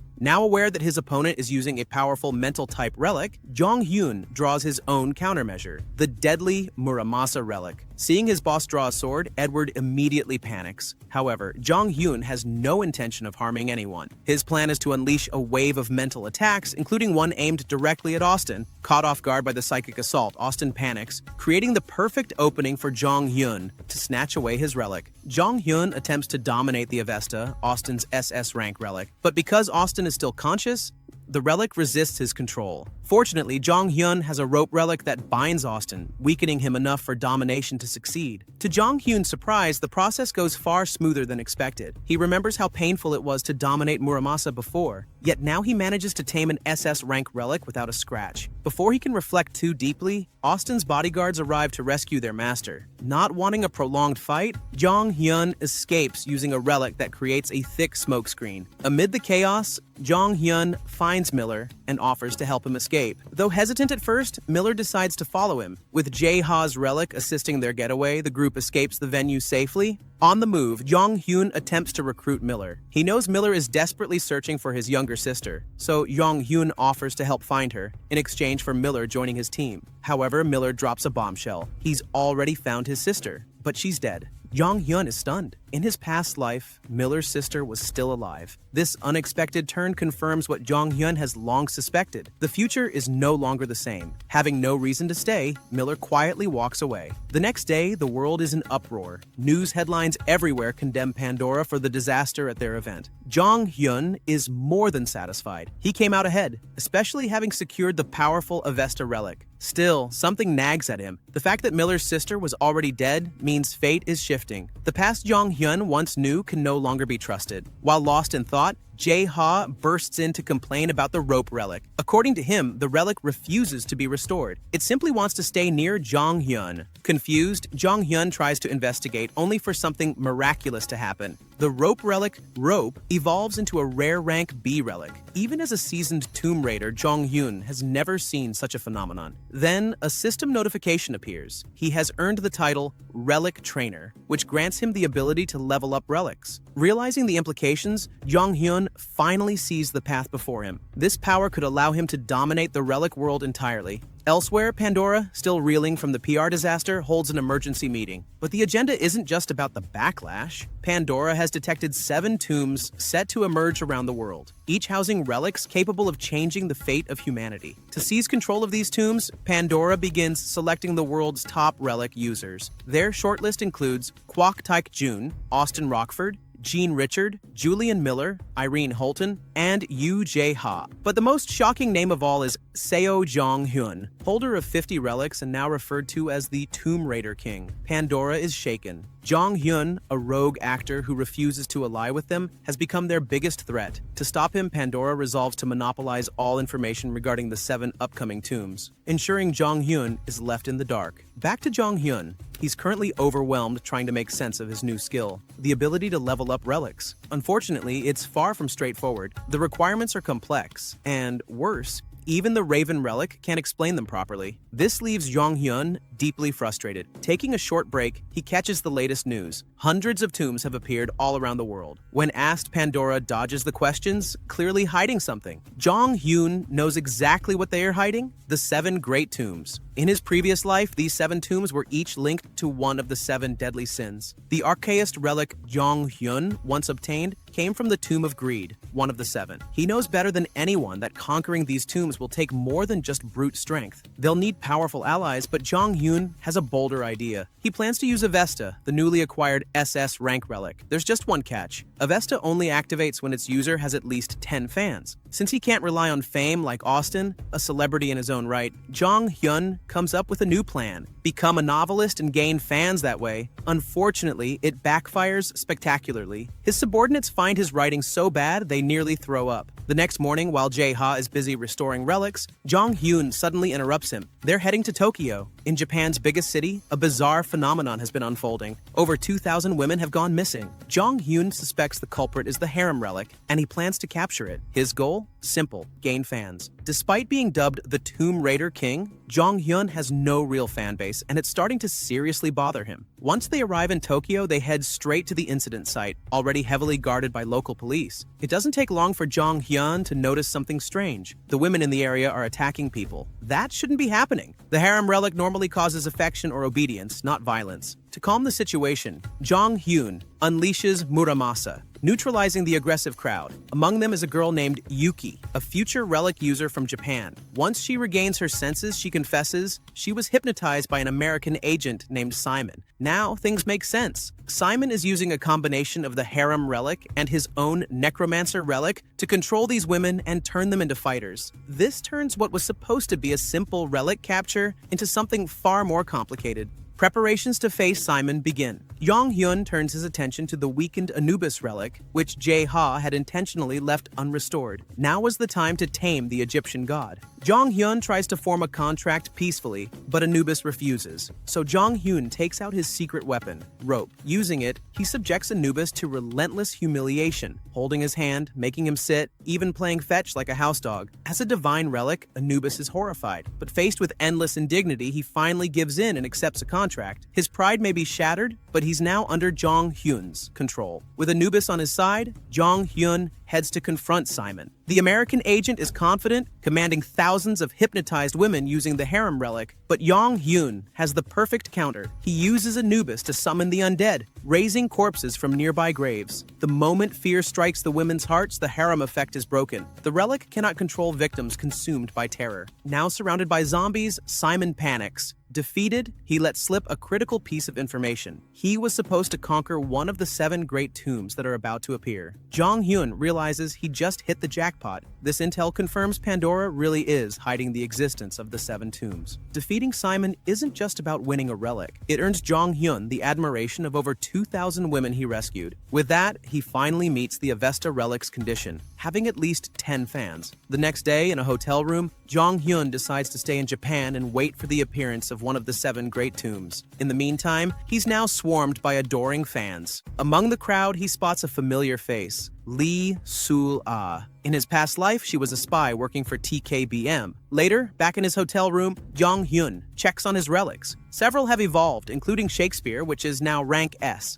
After forming a contract with Avesta, he also receives a new relic, Casanova's perfume. While he's reviewing his gains, a hotel maid knocks on the door. It's Sul-ah. Jong Hyun immediately stops her and demands to know why she's spying on him. Cornered, Sul-ah summons her relic, Dokaibi Gilda, a relic that can manifest spirits to attack. Jong Hyun initially flees, knowing he's unprepared for a direct fight. But then something strange happens. When Gilda tries to attack, the spirit becomes terrified and flees. All that remains is Sul-ah, now tied up tightly by rope, helpless before Jong Hyun. Jong Hyun begins interrogating Sul-ah. As expected, she's not easy to break. She deliberately stalls for time, waiting for her allies to arrive. Unfortunately for her, once her backup appears, they're instantly neutralized. Anubis attacks without mercy. With all of them captured, they finally spill the truth. It turns out Sul-ah and her teammate are part of China's Relic excavation team. While Pandora is controlled by America and its allies, China and Russia have formed a rival alliance. These two were dispatched to investigate Simon and gather intel on the 7 great tombs set to appear soon. Jong Hyun presses them for every detail, digging deep until he's satisfied. Surprisingly, after the interrogation, he lets them go. His reasoning? In the future, he plans to recruit Sul-ah for his own team. A few days later, Jong Hyun sets out for Kyoto, where a massive tomb has just appeared. The city lies in ruins, and the tomb itself resembles a giant Roman Colosseum. At first, the area seems abandoned, until Yoon Si-wo from TKBM arrives. As Jong Hyun is about to provoke Yoon Si-wo again, a man suddenly steps forward, shocking Jong Hyun. The man introduces himself as Chen, a relic excavator working with TKBM. He offers to cooperate with Jong Hyun, but Jong Hyun flatly refuses. In his past life, Chen had been part of Jong Hyun's excavation team, but he was a traitor. When Quac Taek-jun began to see Jong Hyun's team as a threat, Chen conspired with TKBM's CEO to trap Jong Hyun inside a tomb, leading to his near-death encounter with a basilisk and his eventual bond with the Crow Relic. There's no way Jong Hyun would ever trust him again. He turns away, leaving the TKBM team behind without a second thought. Jong Hyun and Jae Ha soon reach the tomb's entrance. Its interior reflects classic Roman architecture. To their surprise, they find the TKBM excavation team already collapsed inside, unconscious from the tomb's aura. Jong Hyun explains, "This is one of the 7 deadly sin tombs. Sloth. Anyone who enters is cursed with overwhelming drowsiness. To resist the effect, Jong Hyun summons Anubis, using his presence to push deeper inside. But poor Anubis. Once they reach the next area, Jong Hyun blows him up to trigger a hidden mechanism and gain further access. Luckily, Jae Ha is there to repair and restore Anubis afterward. Inside, they discover a magnificent golden Roman chamber, the Domus Aurea, or Golden Palace. But before they can make sense of it all, the entire room erupts into flames. Jae Ha quickly identifies the tomb's relic, Nero, the infamous Roman emperor known for his cruelty. Thankfully, Jong Hyun had come prepared, with Van Gogh's relic, which absorbs and neutralizes the blazing fire. Still, the danger isn't over. The tomb's spell begins to fade, and all the unconscious excavators wake up, drawn toward Jong Hyun's location. Jae Ha urges him to retreat, but Jong Hyun has a different plan to handle the crowd. As the TKBM excavators began advancing, Jong Hyun revealed his new skill, tomb destruction. With it, he obliterated the entire tomb structure, using the collapse as a trap to delay the others. Once the destruction was complete, he and Jae Ha escaped deeper inside, heading for the innermost chamber of the tomb. The inner sanctum resembled an ancient Roman theater. Fittingly so, Nero, the infamous Roman emperor, was well known for his obsession with the arts. Although he tried his hand at creating art and life, he was utterly talentless. Once they entered, the doors slammed shut and flames erupted throughout the space. Nero's relic demanded worship, declaring himself a god. Jong Hyun tried a clever strategy. He used the Homer glasses, a relic inspired by the legendary Greek poet, hoping Nero would respect the literary symbolism and submit. But that backfired spectacularly. Nero, furious, struck Jong Hyun with flames and seized both the Homer glasses and Van Gogh's relic, absorbing their artistic powers for himself. He then launched an all-out assault on Jong Hyun and Jae Ha, but then, unexpectedly, Nero stopped attacking. He recognized Jong Hyun, not as an enemy of the Crow relic, but as the author of the failed novel that even Jae Ha had mocked. In a bizarre twist, Nero was a fan of Jong Hyun's awful literary work. Enthusiastic, Nero proposed a contest, not a battle of strength, but a duel in literary creation to determine who could craft the superior piece of writing. Jong Hyun was left utterly dumbfounded. After all, both he and Nero were notoriously terrible writers. Naturally, Jong Hyun refused. He knew his limits and thought the entire challenge was ridiculous. However, he was also cornered. The tombs tied to the 7 deadly sins were crucial, and they needed the relics within. Backing out wasn't an option. Amid his internal conflict, Jong Hyun received a system notification. Someone with the maneuver relic, a tool that reveals the weaknesses of tombs and relics, was approaching. Jong Hyun instantly knew who it was: Julian Miller. If Julian found Nero first, there was a real chance he'd conquer the tomb. So Jong Hyun made a counteroffer to Nero. If they were going to have a literary duel, Jong Hyun would choose the stage.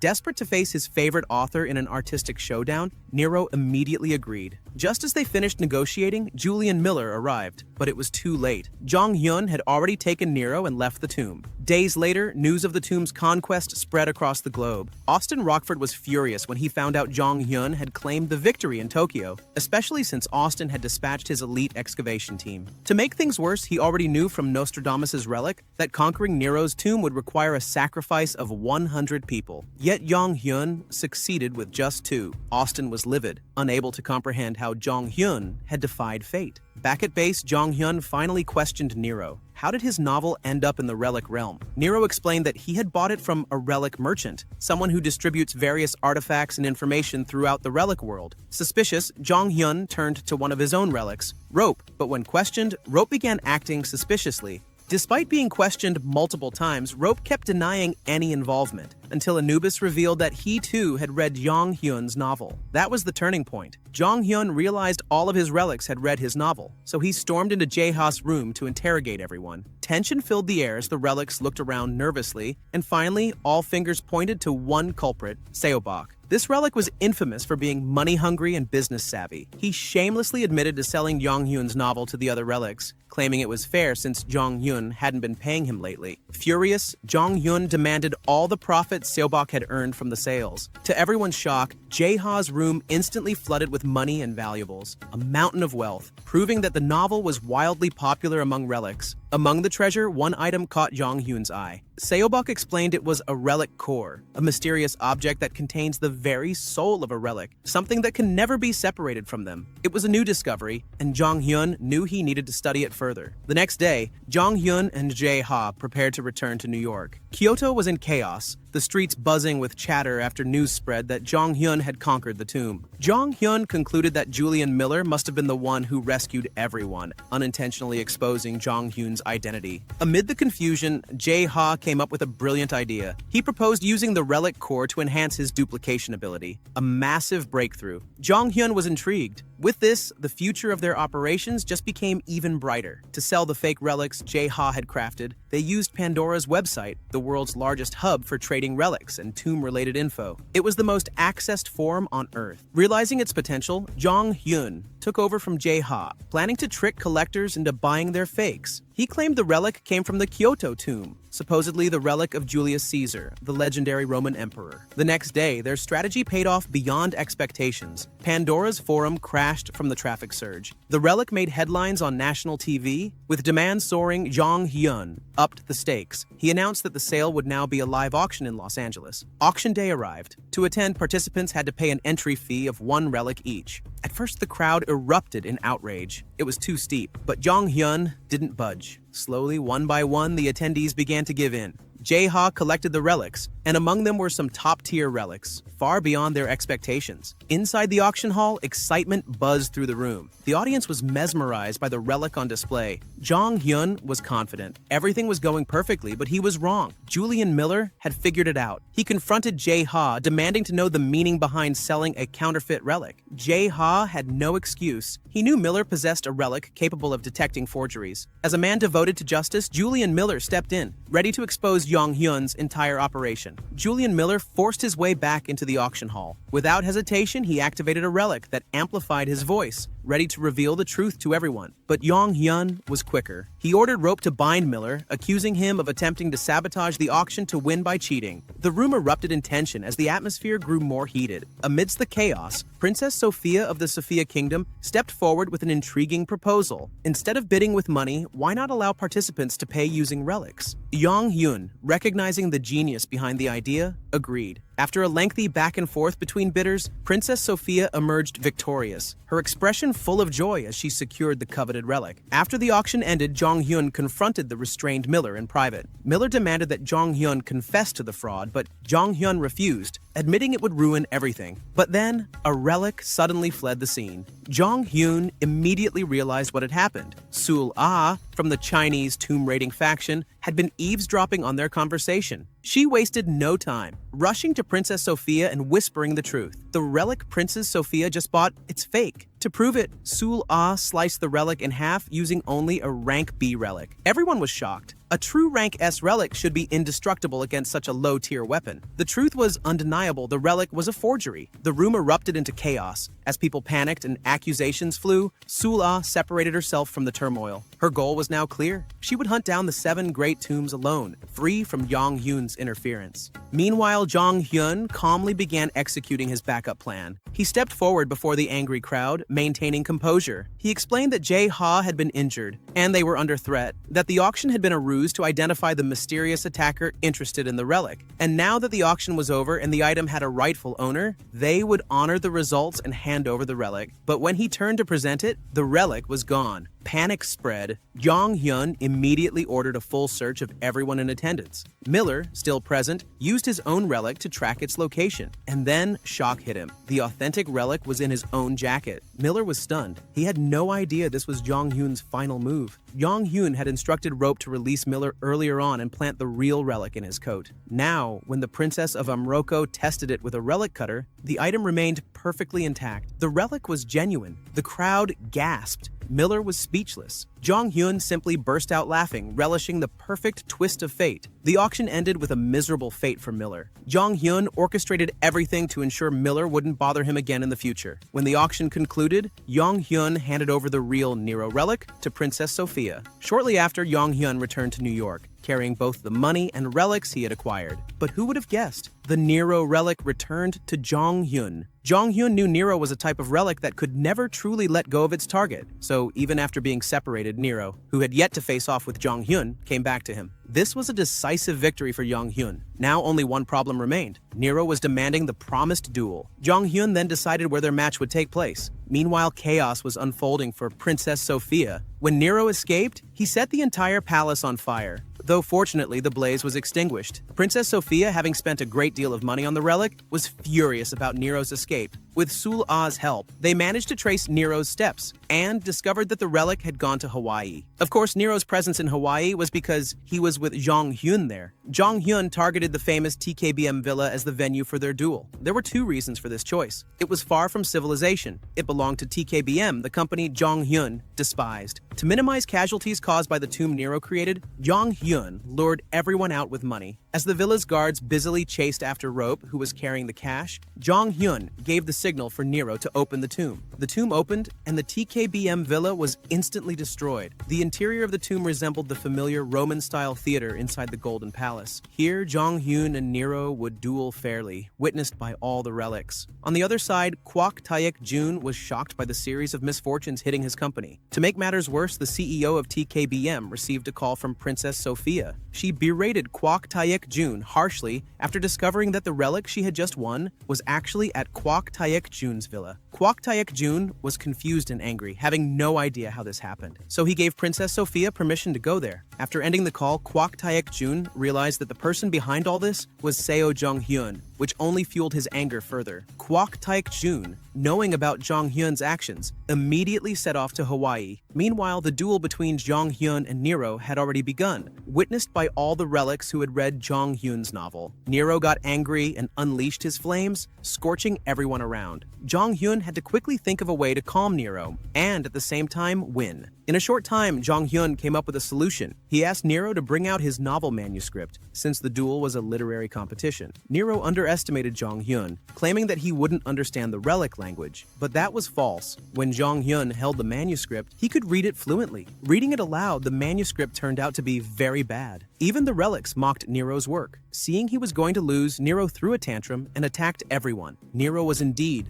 known as a dictator. Jong Hyun dealt one last blow to Nero's morale by tearing the manuscript apart. Nero was stunned and powerless. After making Nero collapse mentally because of his terrible work, Jong Hyun claimed victory. Nero surrendered and became one of Jong Hyun's subordinate relics. At this moment, a notification appeared saying that Nero was one of the 7 keys of the Emperor of the Relic world. Though unclear for now, Jong Hyun knew he had to obtain all relics from the 7 available tombs. After the duel ended, the relics watching wanted to leave. Jong Hyun didn't allow that. He captured all relics using Rope. He thought none of them could escape, but some were rank S relics that could break Rope's bindings. So all captured relics managed to escape. Once again, Jong Hyun summoned Anubis. Anubis's task was to convince all relics that Jong Hyun was worthy of their allegiance. Anubis did this perfectly, so Jong Hyun didn't even need to use domination powers to make them obey. With everything settled, Jong Hyun closed the tomb. Outside, the scenery had completely changed. The TKBM villa was utterly destroyed. There, Quac Taek Jun was already waiting for Jong Hyun to emerge, ready to fight. Jong Hyun smiled, knowing that this was exactly the confrontation he had been waiting for. The meeting between Jong Hyun and Quac Taek Jun quickly heated up. Quac Taek Jun immediately ordered all his men to attack using relics. Unfortunately, none of the attacks reached Jong Hyun. It turned out the relics used by the TKBM team were relics who admired Jong Hyun's novel, so they obeyed him. This infuriated the CEO of TKBM. He wanted to attack with firearms, but Princess Sophia was already there, furious at seeing Quac Taek Jun with Jong Hyun. Jong Hyun further provoked Sophia by giving the Nero relic to TKBM. This was clearly to frame Quac Taek Jun before Jong Hyun escaped. Jong Hyun fled and went to the Holton family villa. Now it was time for his next move, to listen in on what Quac Taek Jun and Princess Sophia would discuss. Besides being angry about Jong Hyun's slander, Quac Quac Jun revealed something interesting. He knew that the relic Sophia had won was not the Julius Caesar relic, but another relic. The TKBM CEO knew this because he held the real Julius Caesar relic. Hearing this, Jong Hyun smiled widely. How could he not? He finally discovered a relic from his past life that was difficult to know before. Preparations for the next action began. As usual, Jae-ha was tasked with restoring relics. Jae-ha was very annoyed this time because there were many new relics to finish. There were so many that Jong Hyun had to sort all the relics they obtained. The relics would be divided into two groups: useful relics that Jong Hyun would keep, and useless relics that would be sent to their base. After sorting, Jong Hyun became interested in one relic, Non-Hyungrang. This relic came from the Three Kingdoms story, where a general's child could communicate with a ghost named Gildal. This relic was what stopped Gildal from attacking Jong Hyun during his encounter with Sula. Realizing this, Jong Hyun ordered Jae-ha to repair that relic. After sorting, Jong Hyun met Irene. In the news, Korea had lost many people, including important figures. Hearing this, Jong Hyun realized the second tomb of the 7 major tombs would open, and that tomb was Cleopatra's. Of course, the sin sealed there was lust, which made Jae-ha very happy to hear. In another news report, not only government officials but also civilians were disappearing. This confused Jong Hyun, and he prepared to depart for Korea. Irene and Jae-ha wanted to come along, but Jong Hyun knew Cleopatra's relic was too strong for the two of them. Upon arriving in Korea, Jong Hyun noticed the traffic was strange that day. Everyone seemed to be lining up to enter a certain place. These people were heading to a mountain. When they all gathered, the tomb began to open. Here, Jong Hyun realized that the tomb he was about to face was not Cleopatra's. As the tomb opens, Jong Hyun is unaware that he has become the most coveted target inside the tomb, especially by all the women. Not only that, but he's also chased by jealous men who envy this attention. While running for his life, Jong Hyun tries to guess what relic might be hidden within this tomb. The only story that comes to his mind is Ilo and Noon, a vulgar Korean tale that fits perfectly with the sin of lust sealed inside this tomb. Cornered, Jong Hyun attempts to escape by swinging through the air with his rope, but the tomb's power forbids it. He falls to the ground, almost overwhelmed by the swarm of women. Fortunately, rope is there to fend them off, giving Jong Hyun a chance to flee deeper into the tomb. Meanwhile, Irene hides her worry. She uses a relic of the Maya god, entrusted to her by Jong Hyun, to detect what danger awaits him. The result shocks her deeply. What about you, Jae-ha? Jong Hyun's subordinate defied orders and came to Korea. He ends up entering the tomb of lust that he has long desired. But before stepping into the tomb's domain, he faces a new relic. This relic causes him, instead of being chased by women, to be chased by men. Truly, bad luck seems to follow this guy wherever he goes. Back to Jong Hyun. He has ventured deeper and discovered a house inside the tomb. To his surprise, Lee Sul-ah is there, ready to settle scores with him. But there's something strange. Sul-ah appears oddly attracted to Jong Hyun. Before anything can happen, Irene's Midas relic activates remotely. Sul-ah, caught off guard, is ambushed and influenced by a rank B relic. This relic is easily destroyed by Muramasa. Now, with the advantage, Jong Hyun commands the relic to reveal the location of the true tomb relic. Just as Jong Hyun was about to interrogate, he was startled by the arrival of Jae-ha, who was still being chased by the silo relic. The moment the relic entered, Jong Hyun, growing impatient, immediately attacked. This broke the influence over all the men chasing Jae-ha. Now both of them had to explain things to Jong Hyun, because the silo and nun relics were both in front of him, leaving him even more confused about who truly owned this tomb. Before they could clarify, Sul-ah appeared and snatched both relics, attacking Jong Hyun with a silver relic. Jong Hyun instantly recognized it. Sul-ah had obtained this relic from the greedy king, Jin Chai-wan. Since his regression, everything had become complicated because the greedy king wasn't supposed to have started moving yet. Lost in thought, Jong Hyun was caught off guard as Sul-ah used the opportunity to begin destroying the building they were in. Sul-ah fled from both Jong Hyun and Jae-ha. Inside, Jong Hyun struggled to hold up the collapsing ruins with Van Gogh, but it was almost impossible. To make matters worse, Sul-ah returned with a follow-up attack. However, her assault failed to fully take effect, thanks again to Irene's Midas relic activating. Jong Hyun still didn't fully understand how Irene's Midas worked so well. After finally defeating Sul-ah, Jong Hyun recovered all the relics. He then ordered Silo and Noon to reveal the true owner of the tomb. The two relics opened a massive door. Jong Hyun and Jae-ha entered, followed closely by Sul-ah. Inside the tomb, they faced a giant door that could only be opened by a virgin man. Surprisingly, although Jong Hyun looked like a thug, he fit the criteria perfectly, which made Jae-ha laugh at his boss. As the door opened, the tomb's guardian relic appeared. This relic was Dalgi, the concubine of the Silver King in ancient China, notorious for her cruel and indulgent life. Upon seeing Jong Hyun,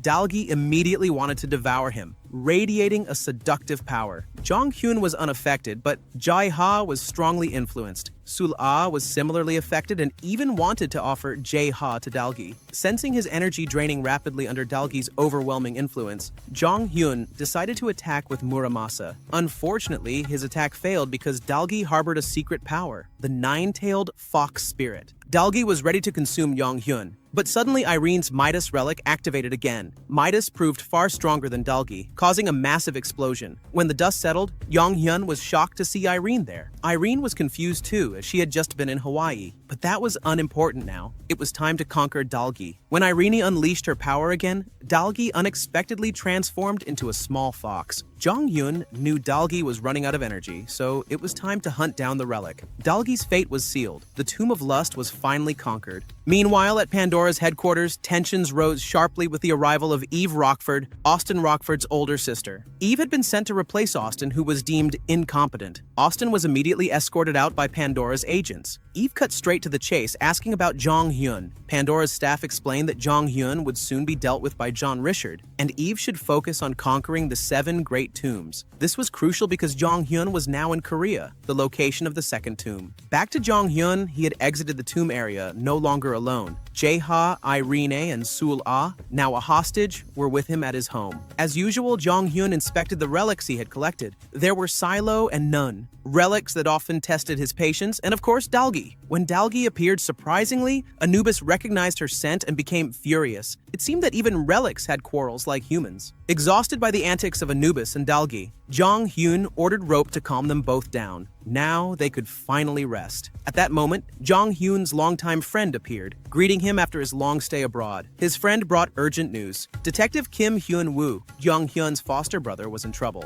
Upon hearing this, Jong Hyun hurried to Detective Kim Gun-woo's house. There, Yeon-ji-yoon, Detective Kim's wife, was arguing with Pandora's agents. Pandora had just implemented a new rule. Anyone using relics, conquering tombs, or failing to report tombs would be fined 150 million won, an absurd amount. Detective Kim's family had no choice but to conquer the relic disturbing their baby. Pandora refused to listen and forcibly entered Kim's home. Seeing this, Jong Hyun immediately took action, beating up the agents and exposing Pandora's weakness. They're scared of relics themselves, yet they claim to protect the people, he scoffed. After the agents left, Jong Hyun promised to solve Detective Kim's family's problems. Later, Jong Hyun called Edward to inquire about the strange new rule. In Jong Hyun's memory, this rule wasn't supposed to appear for another 10 years. He ordered Edward to investigate who was sponsoring this suspicious regulation. To execute his plan against Pandora, Jong Hyun contacted George Holton, requesting him to infiltrate Pandora. George refused outright. He still hated relics. Moreover, Pandora was full, with no open Senate seats.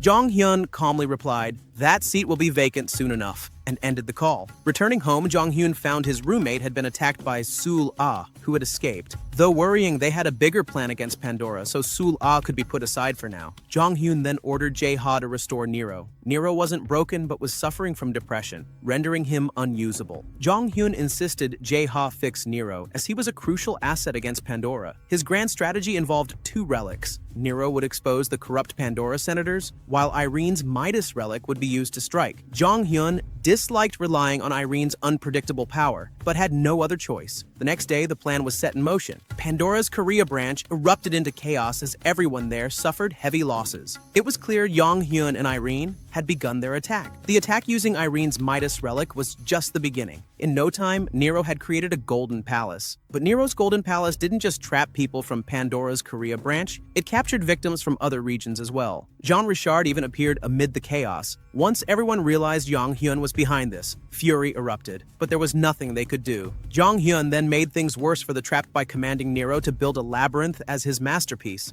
Obsessed with being an artist, Nero obliged. The labyrinth was not the only problem. Irene's powers added even more complications inside it, increasing everyone's tension. Amid this chaos, Jong Hyun received an incredible offer. The trapped people eagerly offered money, property, and high-level relics to Jong Hyun. Of course he was pleased, but his true desire was different, secret information. Slowly, the prisoners began revealing scandals involving Jean Richard's fraud cases. Jean Richard tried to fight back, even dragging the name of the CEO of TKBM into the mess. Everything turned into chaos as people started brawling. Jong Hyun recorded every word the Pandora senators said. He planned to spread the footage to sow distrust and disarray among Pandora's ranks. After extracting all the scandalous info, Jong Hyun vanished without releasing anyone. Only Nero remained, forcing everyone to stay trapped inside the labyrinth. A fitting punishment for Pandora, who had brought misery to the people. After the incident, the video Jong Hyun took spread like wildfire. Criticism of Pandora intensified among the public. Jong Hyun then contacted George, offering him a Pandora Senate seat, since all the senators caught on video had been fired. George refused again, still disliking relics. At that moment, Jong Hyun showed him a recording where one Pandora senator confessed that Austin Rockford had framed George's father. George was furious, but Jong Hyun advised caution. For now, George only needed to accept the Senate seat. Shortly after, Jong Hyun arrived home.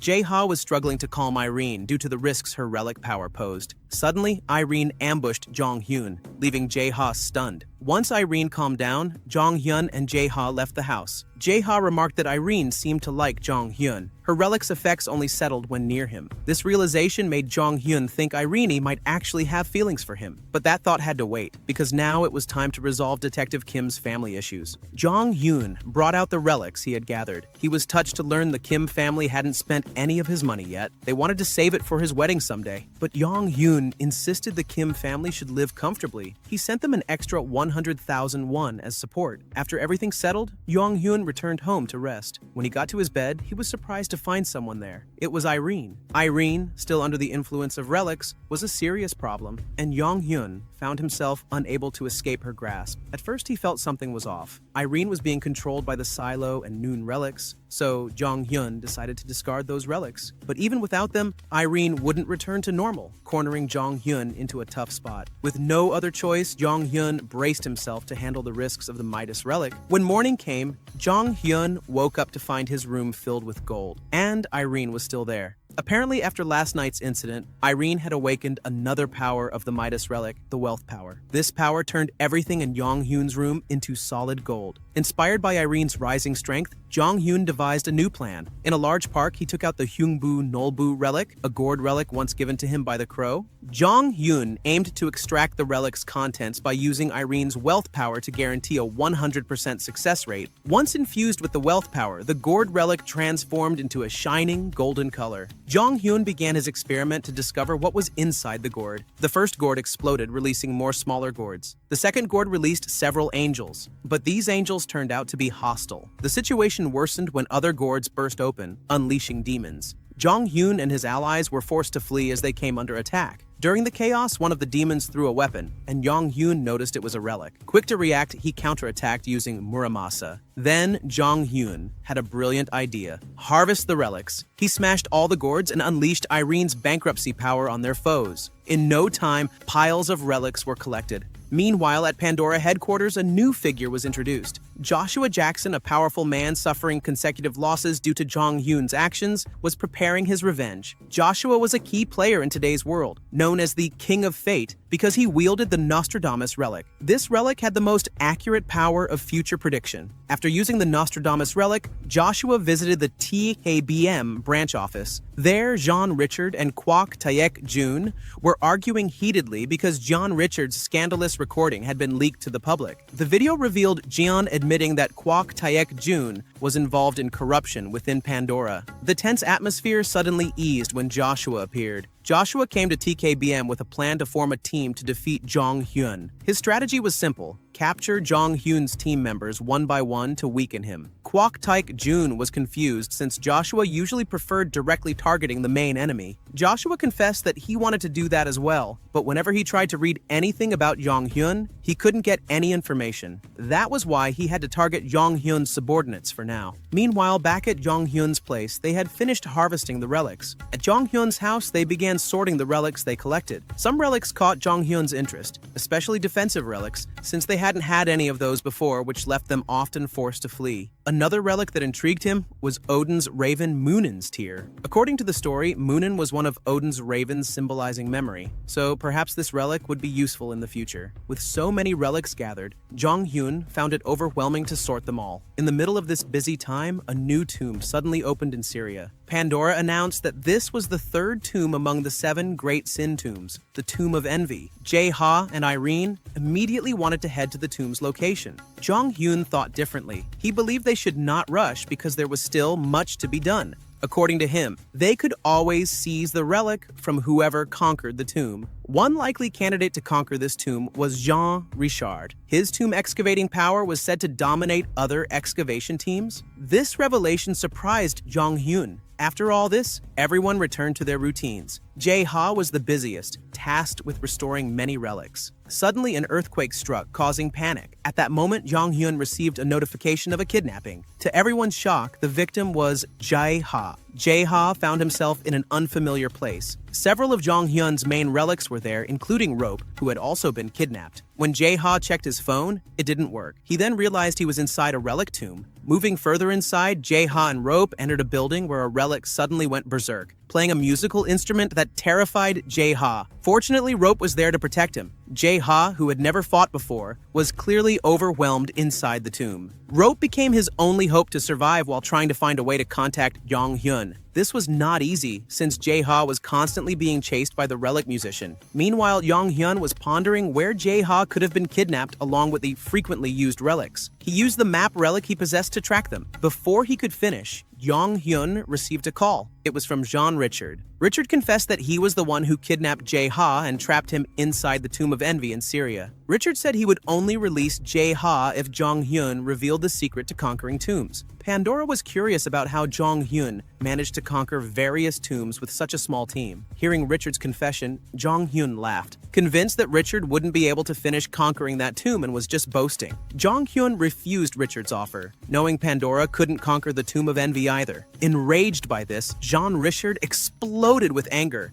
But Jong Hyun hung up the phone. Shortly after, Nero appeared holding a scroll. Nero thought it was a draft for Jong Hyun's new novel, but upon reading it, Jong Hyun was shocked. It was a message from Jae-ha asking for help. After receiving Jae-ha's message, Jong Hyun quickly arrived at the tomb location in Syria. Unfortunately, they couldn't venture far inside because Jong Hyun detected Jin Chai-wan, the Greed King, guarding the area. So Jong Hyun had to find a way to enter the tomb without confronting Jin Chai-wan. While searching for another route, Jong Hyun unexpectedly entered a firing zone controlled by the China-Russia alliance stationed there. Seol-ah ordered her troops to shoot at Jong Hyun. Fortunately, Jong Hyun reacted quickly and used his defense relic to protect himself in an instant. He then counterattacked using the Nero relic and appeared right in front of Seol-ah. No one could stand against Jong Hyun and Nero. It came down to just Jong Hyun and Seol-ah. During their confrontation, Jong Hyun revealed something unexpected. He knew about Seol-ah's family situation. Seol-ah had become a tomb excavation agent because her family forced her to work for the China-Russia alliance. Jong Hyun offered Seol-ah freedom through a cooperation deal, but Seol-ah flatly refused and was ready to fight Jong Hyun. Jong Hyun, prepared to win once again, was suddenly surprised when the Munin relic started glowing. It had found a suitable target. The battle between the two began. Jong Hyun struggled against Seol-ah's attacks, but he managed to use the Munin relic. When the Munin's tear struck Seol-ah, she immediately collapsed unconscious.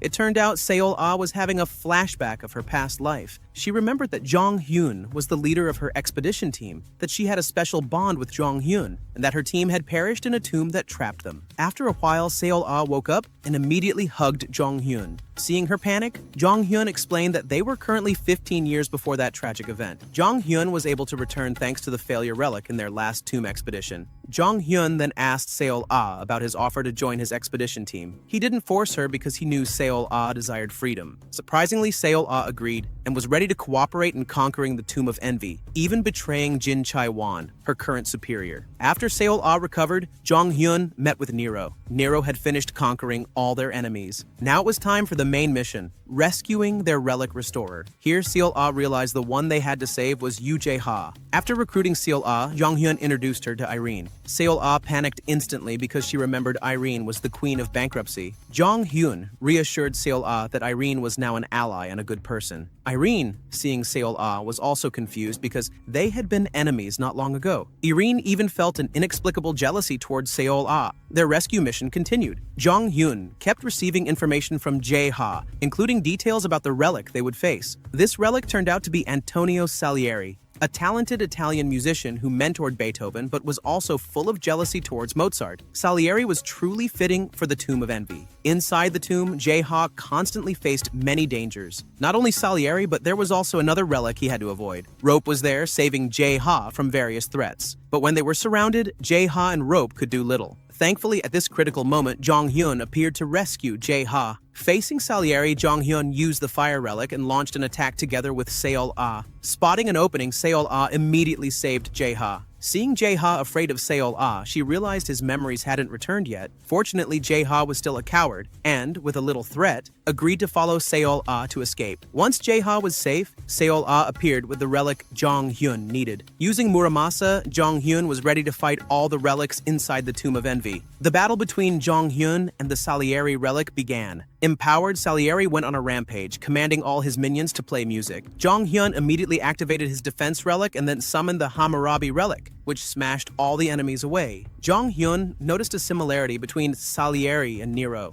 Both were respected figures filled with malicious traits. So, Jong Hyun provoked Salieri by calling Mozart a far better musician. This enraged Salieri, who furiously attacked Jong Hyun by throwing all his musical instruments. Blinded by anger, Salieri left many openings, and Jong Hyun took advantage with a decisive strike that rendered Salieri powerless. The tomb should have been conquered, but unexpectedly, another relic shaped like a chess piece took control of the tomb from Salieri. When the tomb was seized, madness spread to everyone inside. Not only Seol Ah, but all of Jong Hyun's relics were affected by the madness of envy. Jong Hyun was helpless as Seol Ah suddenly started attacking him. Unable to use his relics, Jong Hyun was pressured relentlessly by Seol Ah. The relic exerting this pressure was confused why Jong Hyun could still move, so it transformed into incense, increasing the envy's pressure inside the tomb.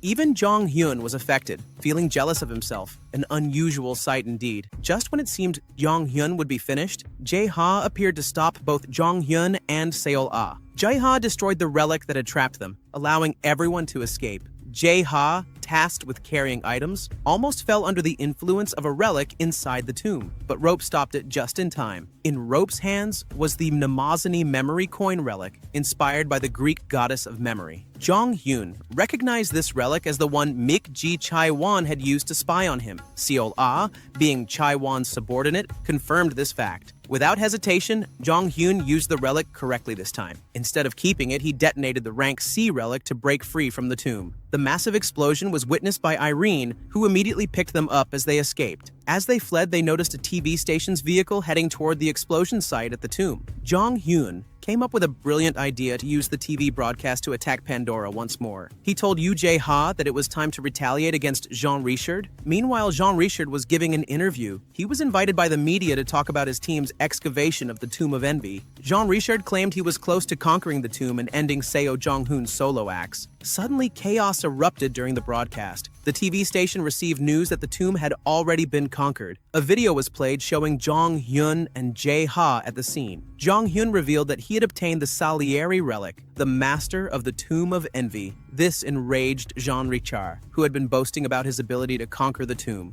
Jong Hyun struck another blow. Jae-ha admitted he was a victim of Jean Richard's crimes when the bald man was his teacher. Jae-ha confessed that Jean Richard couldn't paint and all his famous paintings were stolen from him. Jean Richard was left speechless, only able to stare as Jong Hyun dealt a heavy blow to his pride. Though speechless, Jean Richard, who was live on media, had no choice but to give an explanation to save his face and protect Pandora. Pandora. He claimed they might have lost this time, but would win next time. The classic excuse. He also accused Yoo Jae-ha of plagiarism. Meanwhile, in Jong Hyun's group, Yoo Jae-ha was forced to use various defensive relics because he would be the one most frequently kidnapped. Attacking a relic restore is expected to become a common tactic in the future. Before they could finish discussing this, Yoo Jae-ha was kidnapped again. Fortunately, Jong Hyun was there and ready to follow him. At the kidnapper's location, Jean Richard was waiting with a firearm. Luckily, Jong Hyun managed to handle the situation with his defense relic. This was the first time Yoo Jae-ha used an offensive relic, even an S-rank relic, Salieri. As a result, Jae-ha felt an unexpected effect and fainted from exhaustion. Seeing the chaos, Jong Hyun took advantage and escaped from the scene. This second kidnapping by Jean Richard caused more trouble for him, as it went viral in the media once again. After everything settled, Jong Hyun and Seol-ah made a work contract. Of course, Jong Hyun said the contract was sealed using a relic.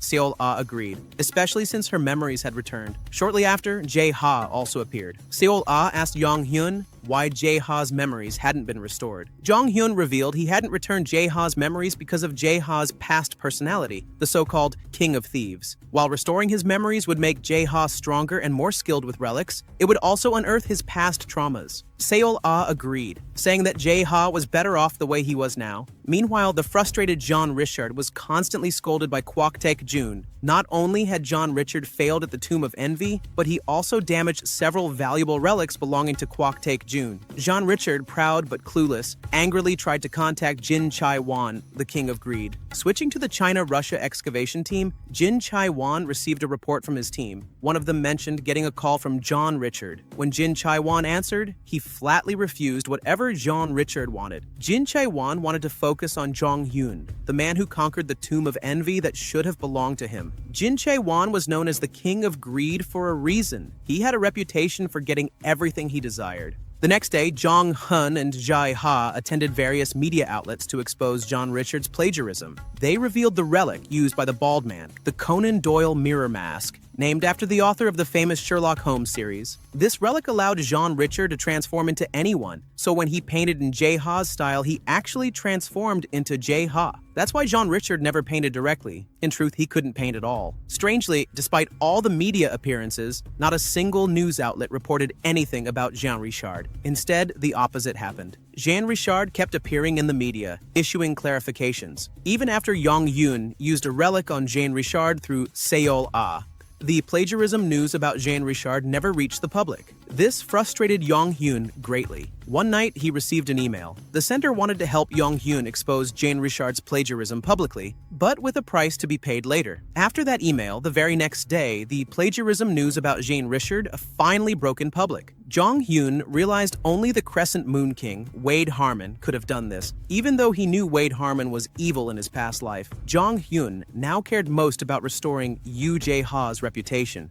With the media buzz growing, Jean Richard could no longer deny the accusations. Jong Hyun returned to the media and challenged Jean Richard to a painting competition against Jae-ha. This made Jean Richard extremely frustrated. Despite having bribed the media, the narrative was now working against him. To force Jean Richard to accept the challenge, Jong Hyun and reporters stormed Jean Richard's residence. At this point, Jean Richard had no more excuses and agreed to the match. The competition would revolve around Jean Richard's most famous painting, which both had to recreate. During the match, Jean Richard struggled. He had lost his ability to paint. Jong Hyun revealed the truth. The Conan Doyle relic had a side effect where the user's true identity would be lost. That was why Jean Richard could no longer paint. With this, the match between Jae-ha and Jean Richard ended.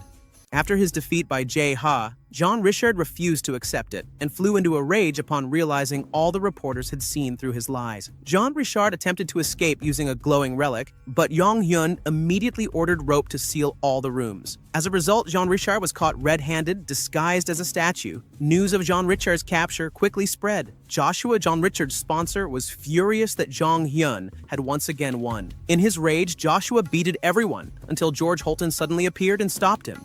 George was now a Pandora senator and intimidated Joshua by revealing he knew Joshua had collaborated with Austin to poison his own parents. Back with Jong Hyun's group, Jae-ha, despite his victory, still felt insecure. This worried everyone because Jae-ha's confidence was crucial for restoring relics. So Jong Hyun organized a solo exhibition for Jae-ha to boost his morale. Although Jae-ha still had bad luck since Jong Hyun would take 90% of the exhibition's profits. The next day, Jong Hyun received news that Pandora had created a global ranking for relic users. It was time to see what rank Jong Hyun's team had earned. Jong Hyun was listed as one of the kings, nicknamed the King of Robbers. This caused everyone, including Jae-ha and George Holton, to mock him. Frustrated, Jong Hyun could only keep looking at the rankings. Surprisingly, every member of Jong Hyun's group was recognized as one of the best relic users worldwide. This made them even more cautious about future threats. During their discussion, Jong Hyun's phone rang. The caller was Wade Harmon, the so-called West Wind King, who controlled the media. Wade Harmon was the one who had helped Jong Hyun publicize the news about Jean Richard. He proposed a partnership to Jong Hyun for tomb conquests.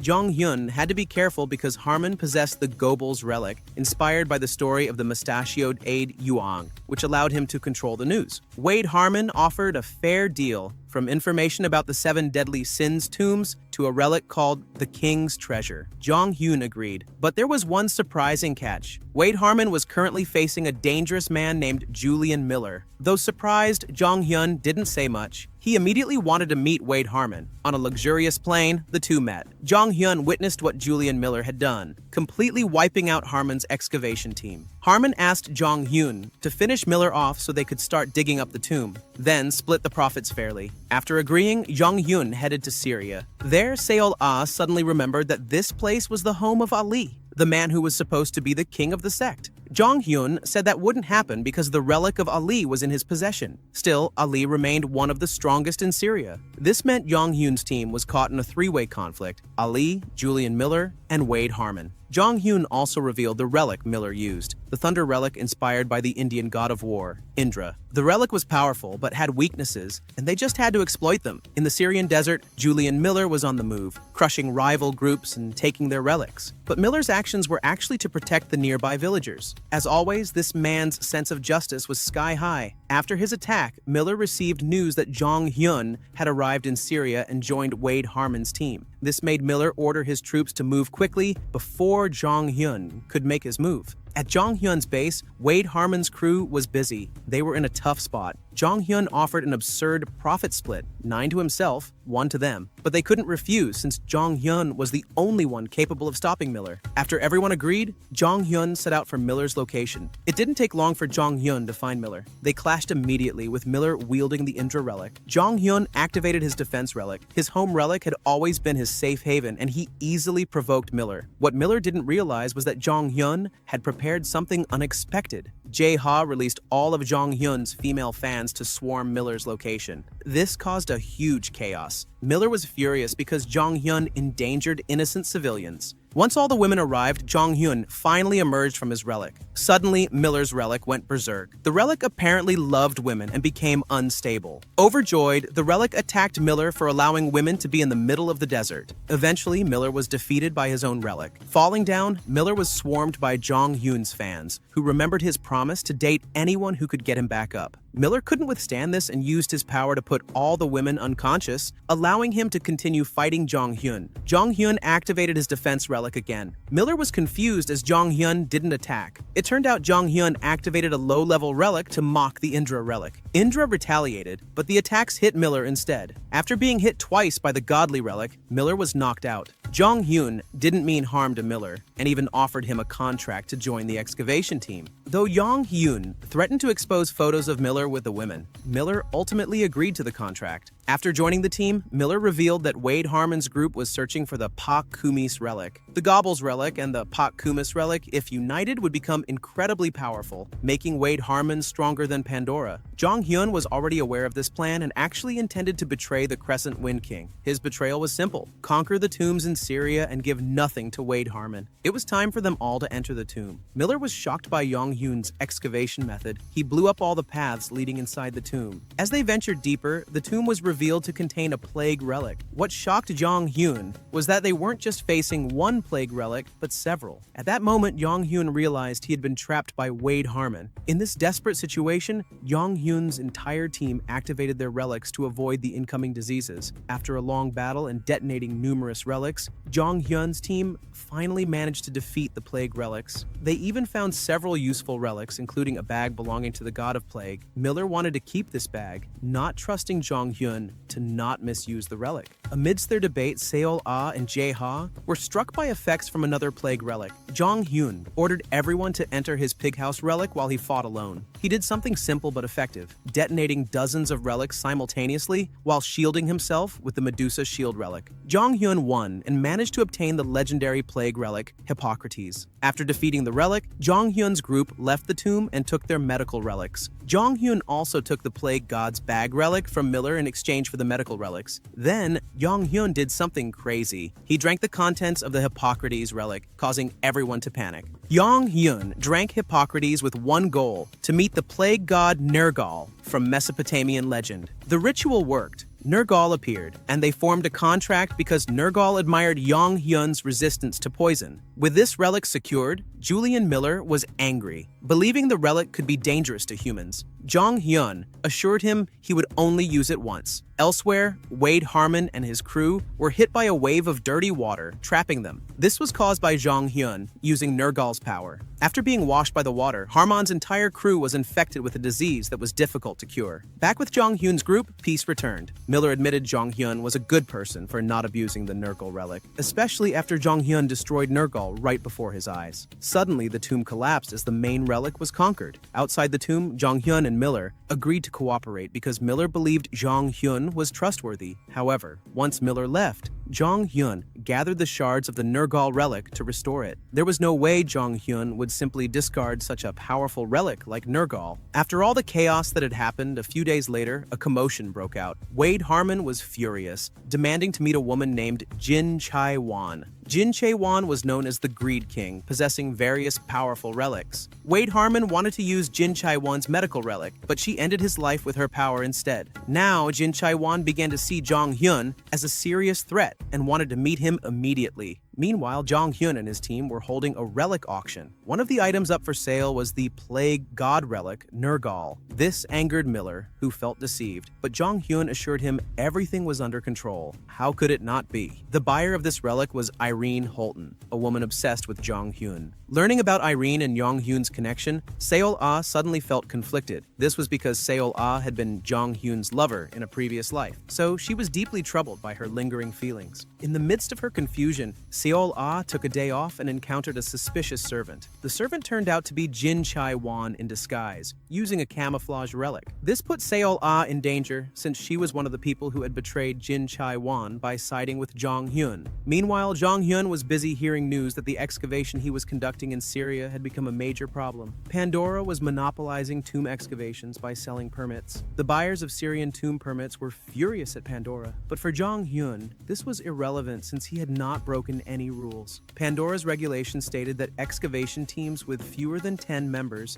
didn't need to buy permits. With his small team, Jong Hyun was clearly benefiting from this rule. Unfortunately for Seol Ah, she was kidnapped and trapped inside a fake tomb created by Jin Chae-won. Jin Chae-won only wanted to imitate Seol Ah's appearance to easily get close to Jong Hyun. It didn't take long before Jin Chae-won reached Jong Hyun's apartment, but unexpectedly, Jong Hyun mocked Jin Chae-won right in front of her disguised men. He called her old and shameless on purpose because he knew that the Seol Ah before him was actually Jin Chae-won in disguise. This was easy for Jong Hyun to figure out thanks to notifications from his crow relic. After the disguise was exposed, a battle between them began. Jin Chae-won was too powerful. She could open tombs anywhere. This not only caused Jong Hyun's apartment to change shape, but also inflicted plague attacks on him and made all his relics scream in pain. This was extremely dangerous, so Jong Hyun chose to retreat. Unfortunately, as Jong Hyun tried to escape, Jin Chai-won had already transformed the place into a tomb, trapping him inside with no way out. Even after detonating relics as he usually did, Jong Hyun could do nothing because the tomb kept regenerating itself. To make matters worse, all of Jong Hyun's relics became fearful, rendering him powerless to fight back. Jin Chai-won laughed wickedly as Jong Hyun was betrayed by his own frightened relics. But Jong Hyun wasn't out of ideas. He launched a barehanded attack, landing a solid hit on Jin Chai-won. This angered her relic, which sensed the power of the crow relic. Her relic then took control, transforming into a terrifying giant spider. The relic revealed it was involved in imprisoning the crow relic long ago. The power of Jin Chai-won's relic was so overwhelming that none of Jong Hyun's relics dared to stand against it, except for his loyal follower, Rope. Then a miracle happened. Rope evolved once again into an S-rank relic. This shocked all relics present, including Jin Chai-won's spider relic, which panicked because historically, relics shouldn't evolve to avoid disrupting the relic rankings. Rope's upgrade allowed it to hold Jin Chai-won's relic back for a short moment. Jong Hyun seized this opportunity to escape from the giant spider.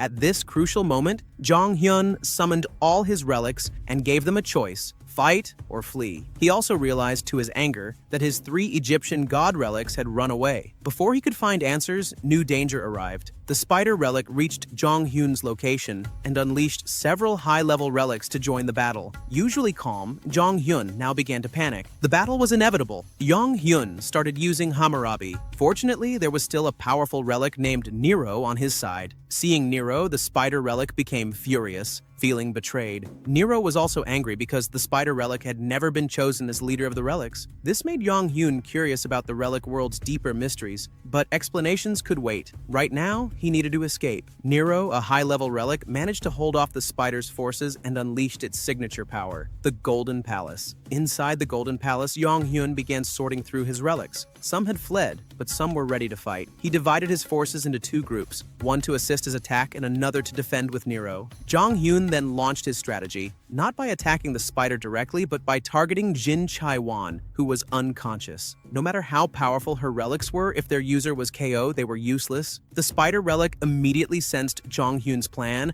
and transferred its consciousness into Jin Chai-won's body. Fortunately, this was anticipated by Jong Hyun. Although his troops were only C-rank relics, their numbers allowed them to push Jin Chai-won's body backward. Jong Hyun didn't need a decisive victory. He only had to force Jin Chai-won out of the apartment. Using portals created by the Silo and Nun relics with one strong push, Jong Hyun succeeded in sending Jin Chai-won's body into the portal. Even the overpowering spider relic couldn't do anything and had to retreat. Jong Hyun still benefited greatly because all the monsters under the spider relic remained behind. Relics he planned to conquer and harvest again. Outside the apartment, Irene, Seol-ah, Jae-ha, and even Jong Hyun's gang anxiously arrived. When the apartment exploded, panic grew, but shortly after, Jong Hyun appeared from the rubble smiling. Within moments, the incident at Jong Hyun's apartment became headline news everywhere, shocking everyone, including his own group. He had just defeated the King of Greed and even stolen his relic. Though victorious, Jong Hyun was exhausted and fainted. Meanwhile, Jin Chai-won was furious over her defeat and even scolded her relic for taking over her body without permission. Determined to escalate, she entered a vault filled with relics and unleashed sealed relics. A few days later, Jong Hyun's group appeared calm. Jae-ha was still stressed over the many relics that needed restoration. Meanwhile, Jae-ha and Seol-ah noticed the news about a new relic user, a suspicious relic that appeared in various places, choosing its master instantly without the usual tomb conquest. This news quickly went viral. Even Pandora had yet to comment. Amid all this chaos, Jong Hyun, the team leader, remained unconscious from the previous battle. During a discussion, George Holton called Irene with shocking news. 15 king seats for relic users had already been filled. This was due to the newly appeared unique relic. This situation jeopardized Jong Hyun's plan to dominate the king seats. Unfortunately, Jong Hyun was still asleep. After hearing the news about the 15 king relics being chosen, Jong Hyun finally woke up. Seeing the serious expressions of everyone, he immediately knew something big had happened. He was also shocked by the existence of the new relic because the circumstances were highly unusual. Although the situation was dire, there was little Jong Hyun could do now except stay within their strategy. More bad news followed. Jae-ha discovered many rumors about Jong Hyun, ranging from not paying taxes, selling relics illegally, to the most ridiculous. Rumors that Jong Hyun had a 9-year-old child. These rumors infuriated both Irene and Seol-ah. Luckily, Jong Hyun still had a childhood photo of himself. blonde hair and fair skin, very different from his current appearance, making it clear the rumors about his child were nonsense. These rumors were complicated to debunk because Wade Harmon wasn't behind them, since Jong Hyun had destroyed Harmon's Gobble's relic.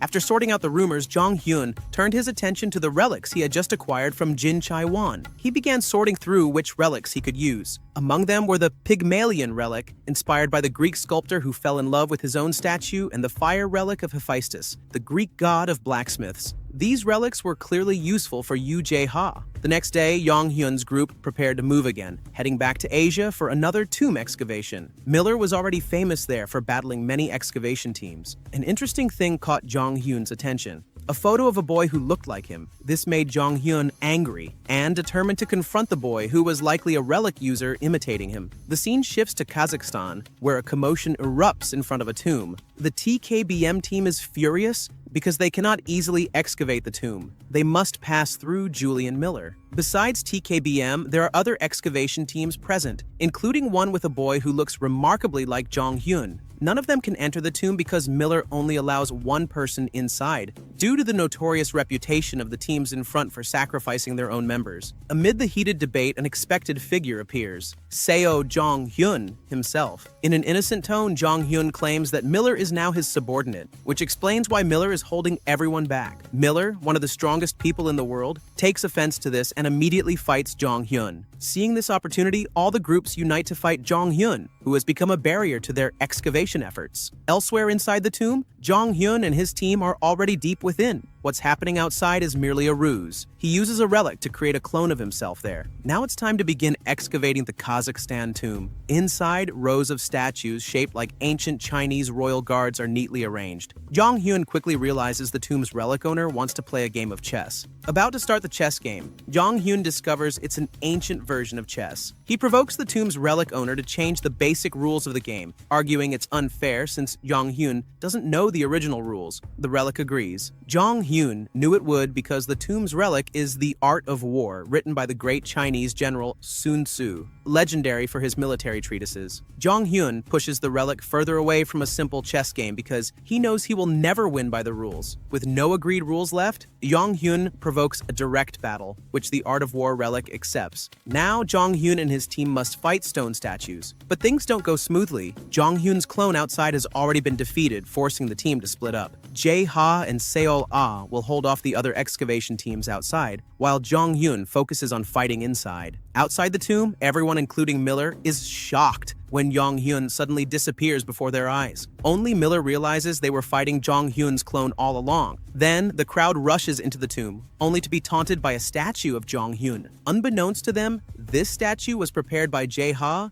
to lure all the groups into a trap room. It didn't take long for Yu Jae-ha's brilliant strategy to trap everyone inside the trap room. Julian Miller also arrived at the scene. Miller was not pleased with what Jae-ha had done. Unfortunately for Miller, he didn't realize that Jae-ha had already prepared a relic for him, a relic that trapped Miller inside an illusion of the Three Kingdoms era war. Worse yet, Miller's Zhuge Liang relic was very fragile against the Three Kingdoms era, which was another of Miller's weaknesses. This made Yu Jae-ha laugh at Miller, who, despite being considered a very powerful entity, had many vulnerabilities. Meanwhile, some excavators had reached the edge of the trap room. They came out searching for Jong Hyun, but before long, Jong Hyun appeared right in front of them. In front of everyone, Jong Hyun announced that he had finished conquering the tomb and was just about to seal it. Everyone was shocked that Jong Hyun had managed to conquer the tomb all by himself. Here, Jong Hyun also encountered the boy he was after, Louis Martin, the boy pretending to be his son. Liu held a grudge against Jong Hyun because Jong Hyun had ended the career of General Kira. Jong Hyun realized that Kira had recruited many talented kids like Louis. Fueled by anger, Louis activated the Gobble's relic to influence everyone. Jong Hyun was confused because he had destroyed that relic before. The Crow system explained that this was a fake relic, but it worked 100%. This led Jong Hyun to one of the most OP relics, the Leonardo da Vinci relic. This relic belonged to Jae-ha in his past life, the relic that made Jae-ha the king of trickery. Despite being attacked, Jong Hyun was happy because he didn't expect to encounter the Leonardo da Vinci relic so quickly. The battle continued with Louis turning the entire room into a museum with his relic. All the artworks tried to fight Jong Hyun, but none were effective against him using Hephaestus's fire to counterattack. The immense power of this relic caused a massive explosion that also hit Jae-ha. At this point, Jong Hyun had decisively won and bound Louis with rope. Jong Hyun immediately wanted to take the Da Vinci relic, but it wasn't in Louis' possession. Jong Hyun did not detect any lies, so he believed Louis and now had to find out who was controlling Louis and enabling him to use the Da Vinci relic. After dealing with the boy using rope, Jong Hyun was finally informed that the Da Vinci relic was in the United States. This relic was very important, so it was kept at the Pentagon, the US headquarters. Now, Jong Hyun just needed a solid strategy to get in there. While thinking, Jong Hyun ended up having to argue with Miller. This hero refused to interrogate, let alone kidnap a child, so he demanded Jong Hyun release Louis. The two inevitably clashed in battle. Amidst all the chaos, Rope got distracted and accidentally let Louis escape. In the end, the boy holding the key to the Da Vinci relic ran away. But don't worry, Jong Hyun managed to secure a piece of Louis' torn clothing, making it easier to track him down. Back at their base, Jong Hyun's group returned to their tasks. Jae-ha remained busy restoring relics. Seol-ah gathered information, and Jong Hyun searched for Louis' whereabouts. It turned out that information about Louis was tightly guarded for several reasons. The boy was not just an American agent, but was also soon to become one of the Relic Kings, known as the King of Trickery. Because of this, they had to move quickly, and Jong Hyun decided to restrict Louis' movements. One of the actions he took was contacting George Holton. Jong Hyun forced George to create a new rule in Pandora. Minors were forbidden from becoming relic users. The next day, news broke that Pandora limited relic use for children under 12 years old. If a child wanted to use a relic, they had to store it with their parents. This regulation worked to Jong Hyun's advantage. He planned to use the hoax about Louis being his son. Although Jong Hyun would go viral for claiming to have a child, he thought it was worth it if it meant getting the Da Vinci relic. Besides, the fake fatherhood story was only a backup plan if the kidnapping mission failed. On the other hand, Louis was furious when he heard about the rule because it would further restrict his movements. Louis' complaints became a jackpot for TKBM. They tried to recruit Louis by promising that Quac Taek-jun, CEO of TKBM, would become his guardian. Louis was naturally happy, especially since TKBM was famous as a highly successful tomb excavation company. Back to Jong Hyun, who was busy planning Louis' kidnapping when Edward called. Edward was in charge of forging the DNA test between Jong Hyun and Louis. But there was something strange. Jong Hyun's submitted DNA sample was identical to Louis. Jong Hyun was shocked and panicked, but became even more confused when he found out the sample given to Edward wasn't his, but Jae-ha's. Technically, Louis was now Jae-ha's child. Even worse, their DNA was more like that of identical twins rather than a parent and child. This stressed Jae-ha out even more. Jong Hyun's group then suspected that Louis might actually be a relic, considering Nero could also transform into a human form. Here, Jong Hyun had a good card in hand. Even if Jae-ha was stressed, he could use their DNA similarity to make Jae-ha Louis' guardian if the kidnapping failed.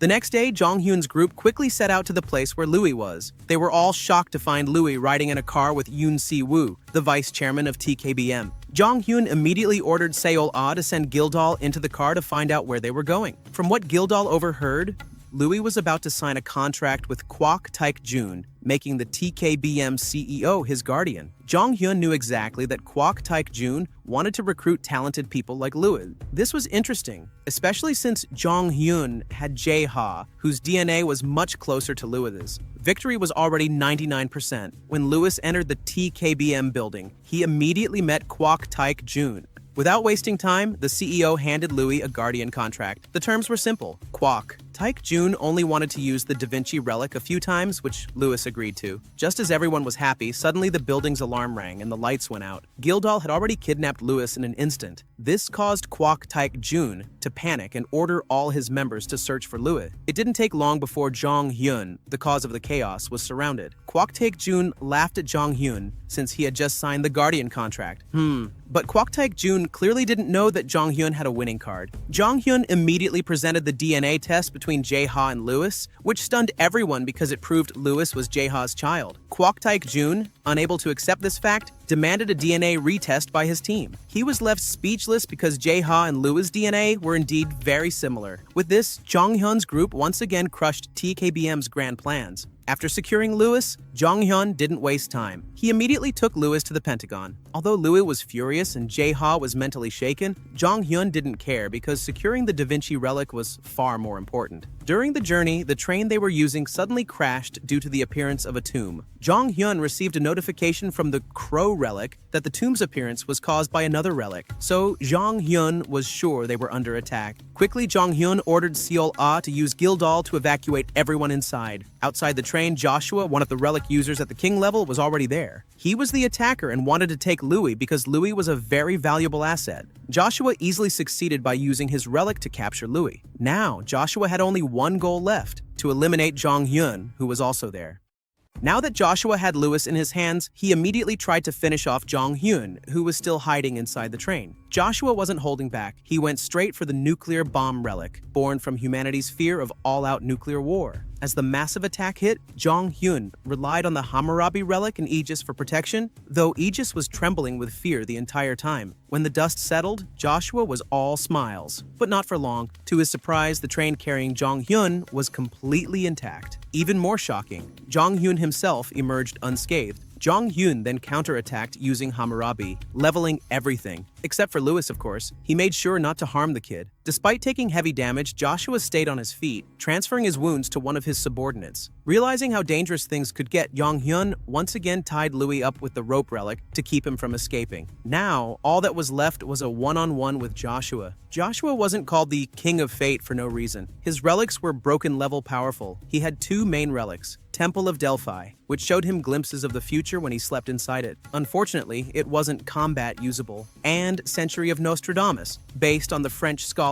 famous for his war and disaster prophecies. This relic was his real weapon. Anything Joshua said would come true within seconds. That meant Jong Hyun couldn't let him speak, so he launched relentless attacks, trying to keep Joshua on the defensive and unable to utter a single word. But things got complicated. Joshua could teleport with ease, slipping past Jong Hyun's strikes. Worse, he could now use the Nostradamus relic freely. After dodging Jong Hyun's attacks, Joshua finally got the chance to speak. He declared that Jong Hyun would die here. But nothing happened. Jong Hyun wasn't affected at all. Instead, he landed hit after hit on Joshua with no resistance. Why? Because Jong Hyun had blocked his hearing using a noisy, seemingly useless relic. The weakness of the Nostradamus relic? If the target doesn't hear the prophecy, it doesn't work. Once again, Jong Hyun had countered an OP relic with a completely trash one. Joshua was helpless, beaten down so hard that he even thought about surrendering. But Jong Hyun knew better. He knew Joshua would never give up that easily, so he kept going, relentlessly pounding Joshua until he was knocked out cold. Then, something strange happened. Joshua's body changed. It wasn't even his real body. Turned out he had used a relic that let him switch bodies with someone else.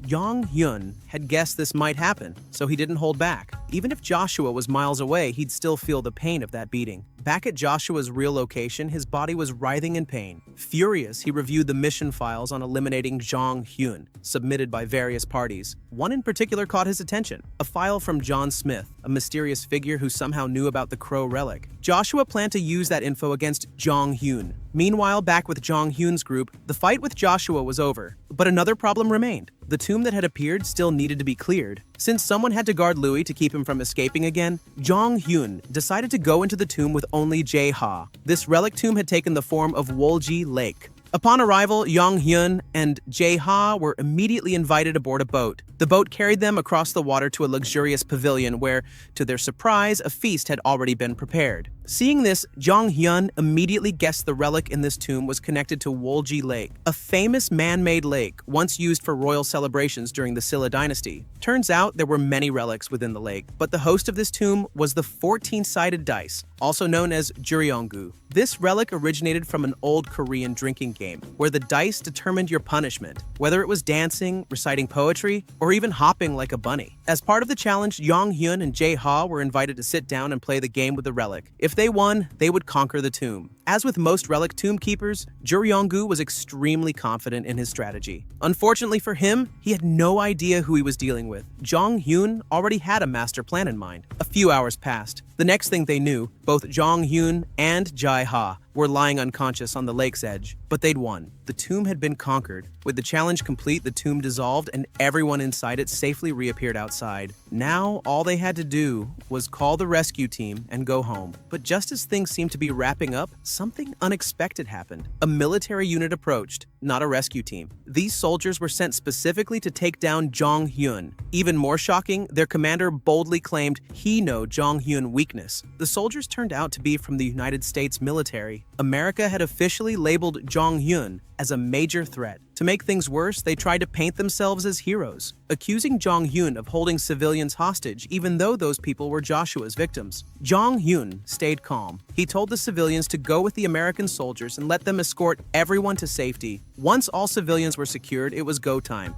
Jong Hyun's team was ready for war. This time, it wasn't just Seol-ah stealing the spotlight. Even Jae-ha, usually the scaredy cat, stepped up. Using the Salieri relic properly for the first time, Jae-ha took down multiple opponents on his own. As for Jong Hyun, as always, even when surrounded and attacked from all sides, he dominated. The Hammurabi and Muramasa relic combo made short work of their enemies. Then, the American commander made his move. He summoned a mysterious female relic, claiming she was Jong Hyun's greatest weakness. That really ticked Jong Hyun off. He had actually been worried for a moment, but now realized it was total nonsense. Fueled by irritation, Jong Hyun crushed the commander in battle. And once defeated, the commander spilled the beans, revealing where he got the false intel about Jong Hyun's weakness. Jong Hyun quickly reviewed the files. Oddly, the intel was a mix. Some of it fake, but some very real. Detailed info about his fighting style and relics was accurate, raising a red flag. Who could have leaked this? It couldn't be Jin Chae-won, Miller, or even Joshua. They'd all been defeated. Then Jong Hyun noticed a small, unusual mark in the file. A dog paw symbol. That was it. The leaker was none other than the Egyptian god relic, the one who had previously escaped from Jong Hyun's grasp. To confirm his suspicion that the Egyptian god relics were behind the data leak, Jong Hyun tried summoning them on the spot, but none of them showed up, not a single one. Which meant, yep, they were guilty. Jong Hyun was furious, but there was no time to waste. They still had to get to the Pentagon. Luckily, the American soldiers they'd just defeated had left their vehicles behind, and Jong Hyun's team quickly got ready to move. But the US military had one last dirty trick up their sleeves. They blew up every single vehicle on site, hoping to stop Jong Hyun for good. Too bad it didn't work. Their commander got beat up again, and Jong Hyun was forced to rebuild the vehicles manually. With Jae-ha's help and a bit of assistance from Louise, they managed to restore the cars. Right before they left, the American commander warned them they shouldn't go to the Pentagon. Things are really bad over there. As they got closer, Jong Hyun noticed it right away. Cars were fleeing the city. Civilians were evacuating. Then, breaking news hit the screens. A massive relic tomb had opened up right at the Pentagon. Even worse, the tomb was still growing, expanding rapidly. At that moment, a familiar notification from the Crow relic popped up. The tomb is Valley of the Kings, one of the 7 great tombs. Jong Hyun's face hardened. An Egyptian-themed tomb? If that's the case, then the escaped Egyptian god relics are almost definitely involved. Once they reached the Pentagon border, their car was stopped by US soldiers. Since they were driving American military vehicles, the soldiers assumed they were enemies and tried to arrest them. Luckily, someone stepped in, Matthew Tyler, a military officer who knew Jong Hyun personally and was willing to talk. Elsewhere, inside the massive tomb, Jong Hyun's prediction was dead on. The Egyptian god relics were already gathered: Osiris, Seth, and of course, Anubis. Out of the 3, Anubis was the most eager for a fight. He'd been waiting for Jong Hyun to show up, convinced that the human was worn out and finally beatable. Osiris and Seth, however, weren't as interested. Turns out, they'd started enjoying life outside of combat. They liked watching TV, eating fried chicken, and basically vibing with the modern world. The only one who truly hated Jong Hyun was Osiris. He still held a grudge for the way he was treated. Meanwhile, back with Jong Hyun's group, Matthew Tyler formally apologized for the previous military attack. He then revealed the real reason for their meeting. The President, PF America, wants to meet Jong Hyun. We need your help to conquer this giant tomb. Jong Hyun agreed and was escorted toward the Pentagon. But just to be safe, he placed Louise inside the Van Gogh relic, a safe, sealed space, so she wouldn't cause trouble again. On the way, a group of men stopped them, claiming to be the president's official guards. They insisted on taking over the escort duty. Jong Hyun played along, but his instincts stayed sharp. Without warning, he suddenly landed a powerful punch on the supposed head bodyguard, shocking everyone around him. But Jong Hyun wasn't guessing. He knew. The man in front of him wasn't human. It was Anubis in disguise. Jong Hyun, now fired up, told Anubis to surrender. But of course, Anubis wasn't having any of that. Furious, he launched his attack, summoning wave after wave of skeletons like he always does. Too bad Jong Hyun wasn't impressed. They got wiped out instantly. Then, Anubis pulled out his ace card. With a sudden surge of power, he forcibly yanked Louise out of the Van Gogh relic. He glared at him and shouted, "I gave you a cursed relic to sever Jong Hyun's connection to the Crow, and you still failed?" That's right, Anubis had planted a cursed relic on Louise, one designed trying to cut off Jong Hyun's link to the Crow relic. But now that Louise had failed, Anubis decided to take matters into his own hands. He seized control of the cursed relic himself, and suddenly, the relic transformed into a giant panda monster. This wasn't just for show.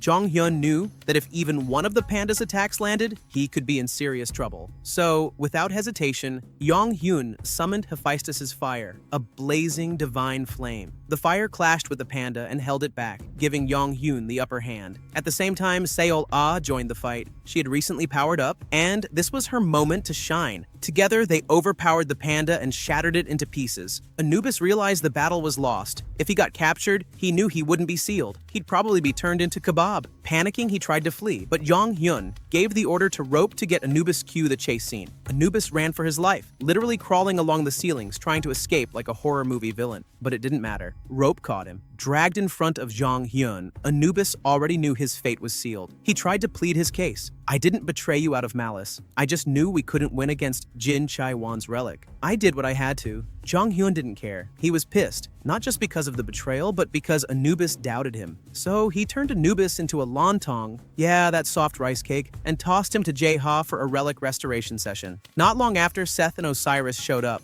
They surrendered immediately. Apparently, they really did enjoy watching TV and eating fried chicken in Jong Hyun's place. So when he told them to keep an eye on Anubis so he wouldn't act up again, they were thrilled. Problem solved? Well, not really. Jong Hyun hadn't rested once since this entire chaos started, and he was running on fumes. The only solution? Call Irene. But just as things started to calm down, boom! Another quake shook the entire tomb. It wasn't natural. The tremors were caused by a relic owned by Jin Chai-won. The Valley of the King's tomb began to transform, and before they knew it, Jong Hyun and the team were trapped inside. So much for rest. They had no choice but to start exploring the newly transformed tomb. And that's when things got even worse. Inside the tomb, Quac Taek Jun appeared, an opportunistic scavenger who had snuck in during the Pentagon chaos. His goal? To find and steal the Da Vinci relic. Seeing this, Jong Hyun didn't panic. Instead, he smiled wide, cause this will got interesting, knew he couldn't go all out. Most of his relics were already at their limit. Worse, TKBM had brought along hunters, not to help clear the tomb, but to rob other explorers. So instead of fighting, Jong Hyun made the call to retreat. They slipped away and after a few turns found themselves inside a trap room. Massive Egyptian statues suddenly came to life and attacked. But too easy.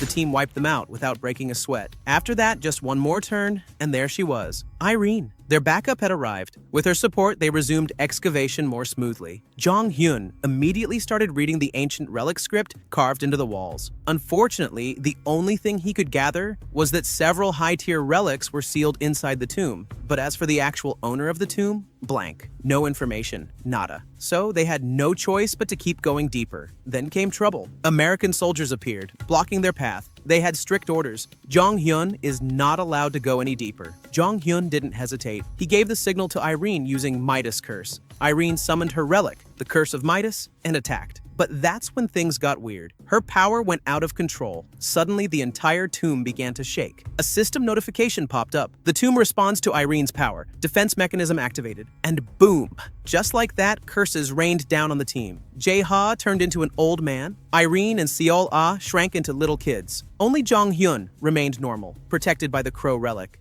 The transformations were wild, but there was something even stranger. Louise wasn't affected at all. That detail made Jong Hyun pause, and then it hit him. He finally figured out who the tomb's owner was. The curse, the age reversal, Louise being immune. This could only be the work of one relic, Tutankhamun. Yes, the relic born from the cursed tomb of King Tutankhamun, one of the most mysterious and deadly Egyptian pharaohs. And this was bad news, because the curse was real, and using relics inside this tomb would only trigger more of it. They advanced cautiously until they encountered a massive pit deep inside the tomb. There was only one way across. Rope would have to swing them across one at a time so its relic power wouldn't get detected. Everything was going well, until Louise made a run for it. She tried to escape in the middle of the crossing. Jae-ha, trying to stop her, slipped and fell into the pit. Rope reacted instinctively, stretching at full force to catch him. But that was the trigger. Tutankhamun sensed the use of relics, and this time, he retaliated hard. Another wave of curse energy blasted through the chamber. One by one,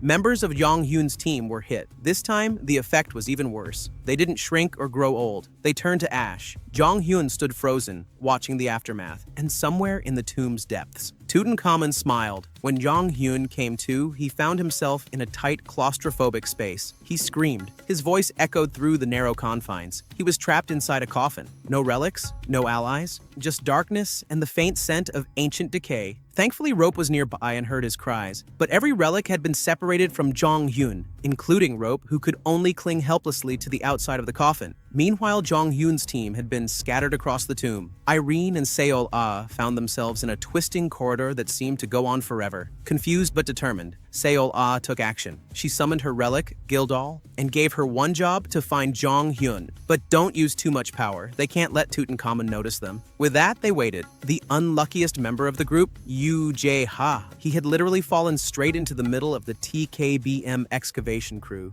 At first, he thought he could play it cool, just pretend to be a lost civilian. But then, Quac Taik Jun stepped forward. He squinted at the old man, and then he smirked. With one flick of his relic, Quac restored Jae-ha's true form. Now, Jae-ha was in real danger. Quac wanted him dead. He was too valuable to Jong Hyun's team. Desperate, Jae-ha blurted out, he will tell Quac Taik Jun about Jong Hyun's weakness. Of course, he had no idea what that weakness was. But if lying could buy him time, he'd lie all day. Things weren't looking great for Jae-ha. He was completely bluffing. He didn't know the first thing about Jong Hyun's weaknesses. But then, salvation appeared. Julian Miller walked into the room, calm, collected, dangerous. Julian had Jong Hyun's location, and Jae-ha was ready to spill his weakness. Quac Taik Jun agreed, and they started moving quickly. Julian leaned close to Jae-ha and whispered, he just saved Jae-ha's life, so Jae-ha must make his lies good. Back with Seol Ah and Irene Gildal returned, empty-handed. He had found nothing, so now it was Irene's turn. She activated her Mayan relic to search for Jong Hyun's energy signature, and when she found him, she broke down in tears because she heard Rope hug Jong Hyun tightly. Little Irene sobbed in pure jealousy. Right beside her, Seol Ah teared up too. Meanwhile, Jong Hyun remained trapped. His relics were scrambling to save him. Rope was clinging tightly to the coffin, refusing to leave his side. Even Nero tried to help, but accidentally almost roasted Jong Hyun alive with his fire breath. And then a strange voice came from below. Seobok the relic in the form of a giant earthworm slithered into view. He have a solution, but it comes with a price. Jong Hyun must give Seobok everything. All Jong Hyun wealth and relics. The worst part? He didn't have much choice because, inside the coffin, something ancient stirred. Tutankhamun's relic had awakened, and it was ready to turn Jong Hyun into a mummy.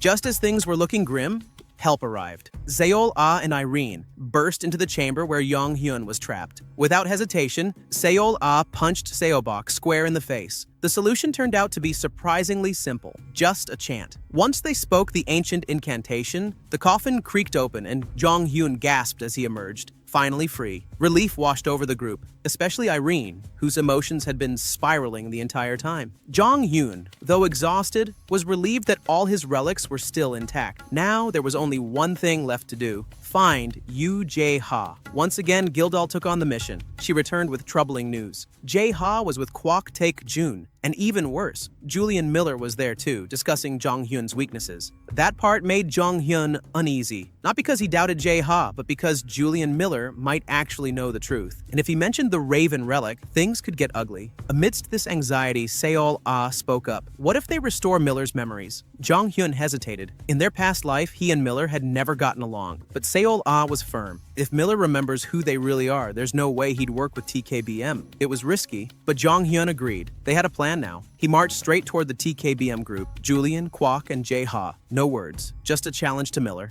Quac Taik Jun smirked. He stepped back, eager to watch the show. The battle between Jong Hyun and Julian Miller exploded into motion. Jong Hyun didn't hold back, not even when Miller said he to save Jae-ha. Instead of stopping, Jong Hyun grinned and struck with his memory relic. A pulse of light hit Julian, and he collapsed. Memories flooded in, images of their last tomb together. The betrayal by Quac Taik Jun, and Jong Hyun sacrificing himself to save the team. It all came back. When Julian opened his eyes, he was furious. Julian roared and unleashed hell on every TKBM member in sight. While chaos erupted, Jae-ha slipped away, grabbing a few relics as souvenirs before making a clean escape. Jong Hyun saw the opportunity and smashed the tomb floor, causing Julian and Quac to fall into a lower chamber to continue their fight somewhere else. He turned back. He had to regroup with Irene and Seol Ah, but then he paused. Jae-ha had left something behind, a relic. Not just any relic, a rank S, Liu Bei's sword. Jae-ha also passed along a crucial tip. Miller's super sensitive to any relics tied to the Three Kingdoms, especially Liu Bei. That sword?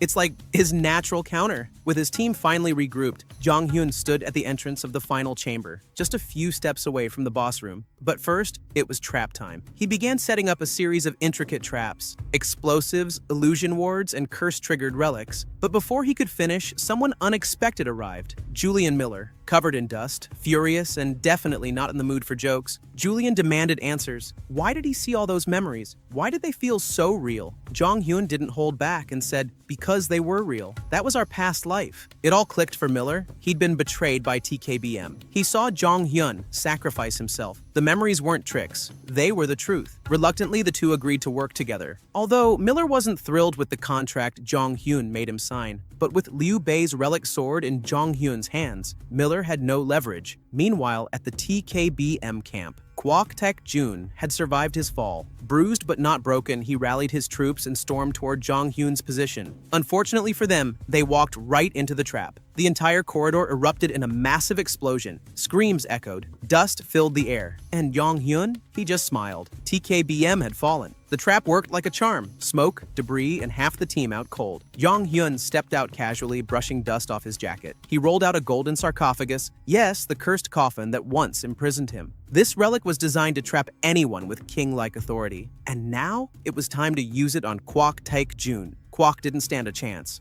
The moment he approached, the coffin snapped open and dragged him inside. Now, with Quac out of the picture, it was time. Jong Hyun and his team pressed deeper into the tomb. They arrived at the boss chamber, but instead of a throne room or treasure vault, it was a vast desert. A scorching, never-ending field of golden sand. As the entrance slammed shut behind them, panic started to rise. Far in the distance, Jong Hyun spotted a lone tree, a beacon in the desert. But as they moved toward it, the sand shifted. A sandstorm was coming. The sandstorm didn't just bring wind and chaos, it brought monsters. Dozens of them, each one oozing malice and bearing symbols of relic royalty. They serve the spider relic, and they're here to end Jong Hyun. But their intimidation didn't last long. The moment they saw Jong Hyun's army of loyal relics, their confidence cracked. They hesitated. That was all Jong Hyun needed. His relics attacked, wiping out the wave of sand creatures with brutal efficiency. But it wasn't over. The real tomb began to awaken. The desert shifted again, revealing a massive temple rising from the sands. Its gates opened, and hundreds of relic soldiers marched out. An army of cursed warriors, but the worst part? They weren't led by one relic. They were controlled by several high-tier relics working in unison. Anyone else would have collapsed under the pressure. But Jong Hyun? He just smirked. Of course he was smiling. Why wouldn't he? Jong Hyun held 3 Egyptian god-tier relics. So when a dozen Egyptian royal relics emerged from the sands, roaring and threatening his life, he didn't even flinch. And then Seth stepped forward, grinning. With a surge of divine energy, Seth, Osiris, and Anubis transformed into towering giants. Relic titans that shook the desert floor.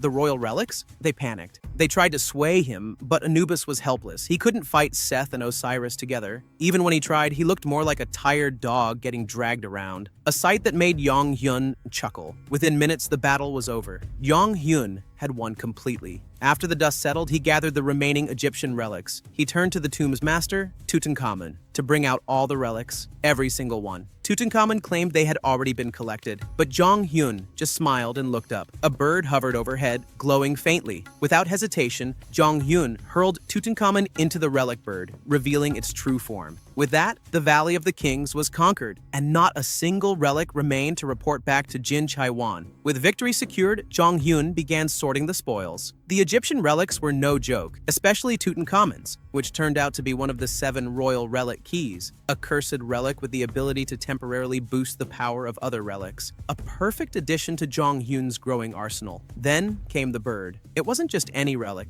it was Thoth, the Egyptian god of knowledge. When Thoth regained consciousness, Jong Hyun ordered him to reveal the secret relic storage hidden by Pentagon forces. Thoth refused, so Jong Hyun beat the answer out of him. Once at the storage site, the team quickly found Da Vinci's relic.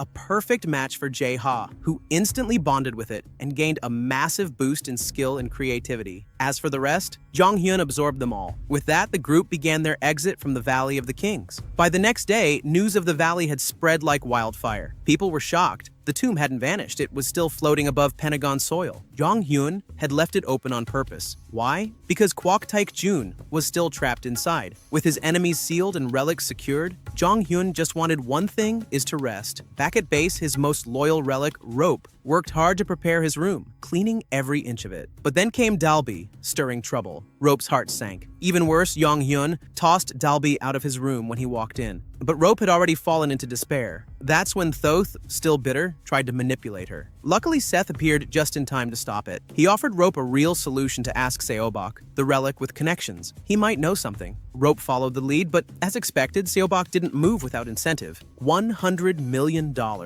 The next morning, Rope was on a mission. She needed money, and fast. Her first target? None other than the weakest member of the team, Yoo Jae-ha. While she was busy trying to squeeze cash from him, Jong Hyun noticed something strange. Curious, he considered giving her a little pocket money just to cheer her up. But then, his phone rang. And the caller, OS Jacob Gray, the President of the United States, a man who shouldn't even be president for another 5 years. Jacob Gray demanded the return of all American relics Jong Hyun had taken from the Valley of the Kings. But how did they even know? Well, blame Miller. The blonde genius had registered the relics through Pandora, unintentionally alerting US intelligence. Jong Hyun was pissed, but he had no choice. Even Seol-ah was stunned. For the first time ever, Jong Hyun surrendered a relic, but it was all part of his plan. Behind the scenes, he hatched a bold idea. Let's give them Fake's relic. Everyone was shocked, but with Da Vinci's relic and the creative genius Jae-ha, it was actually possible to craft perfect duplicates.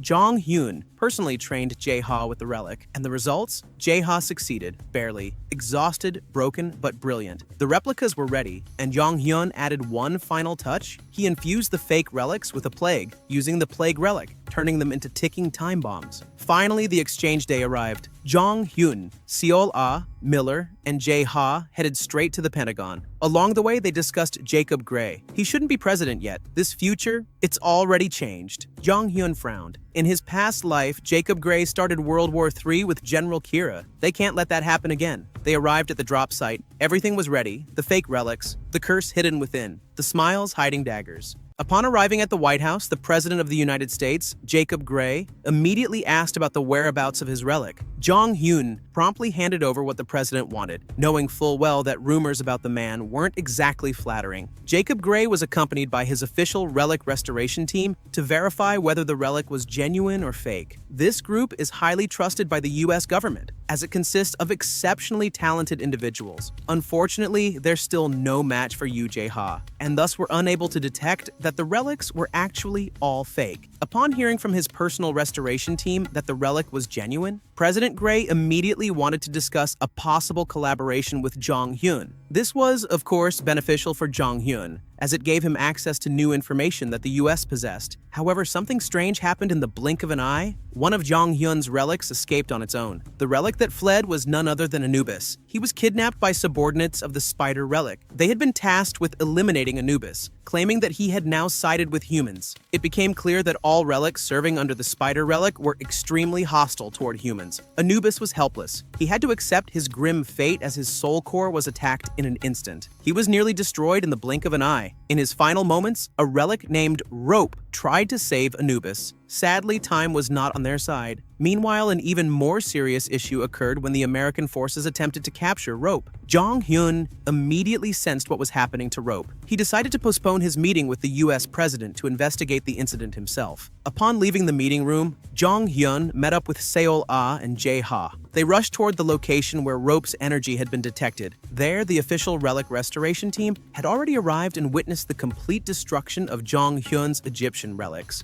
Jae-ha also just realized that Anubis was among them. At this point, the official restorers quickly seized Anubis, claiming they were the only ones capable of restoring an S-rank relic. They also belittled Jae-ha and admitted they were fans of Jean Richard. This enraged Jae-ha, and he challenged the team to try restoring Anubis themselves. Of course, they failed. Jae-ha then took over the task and proved that he was the greatest relic restorer of all time. He successfully saved Anubis and humiliated the so-called official restorers. After the incidents with Anubis and Rope, Jong Hyun resumed his meeting with the US president. They discussed many things, including President Quac Jun of TKBM, who was plotting to steal American military relics. Upon hearing this, President Gray was furious and promised to make things difficult for TKBM. After the meeting, Jong Hyun returned home and finally spoke with Anubis. Anubis expressed his gratitude and officially acknowledged Jong Hyun as his master. Jong Hyun felt relieved, but he still punished Anubis by ordering him to resolve all the issues he had caused, including the confidential documents he had previously leaked about Jong Hyun.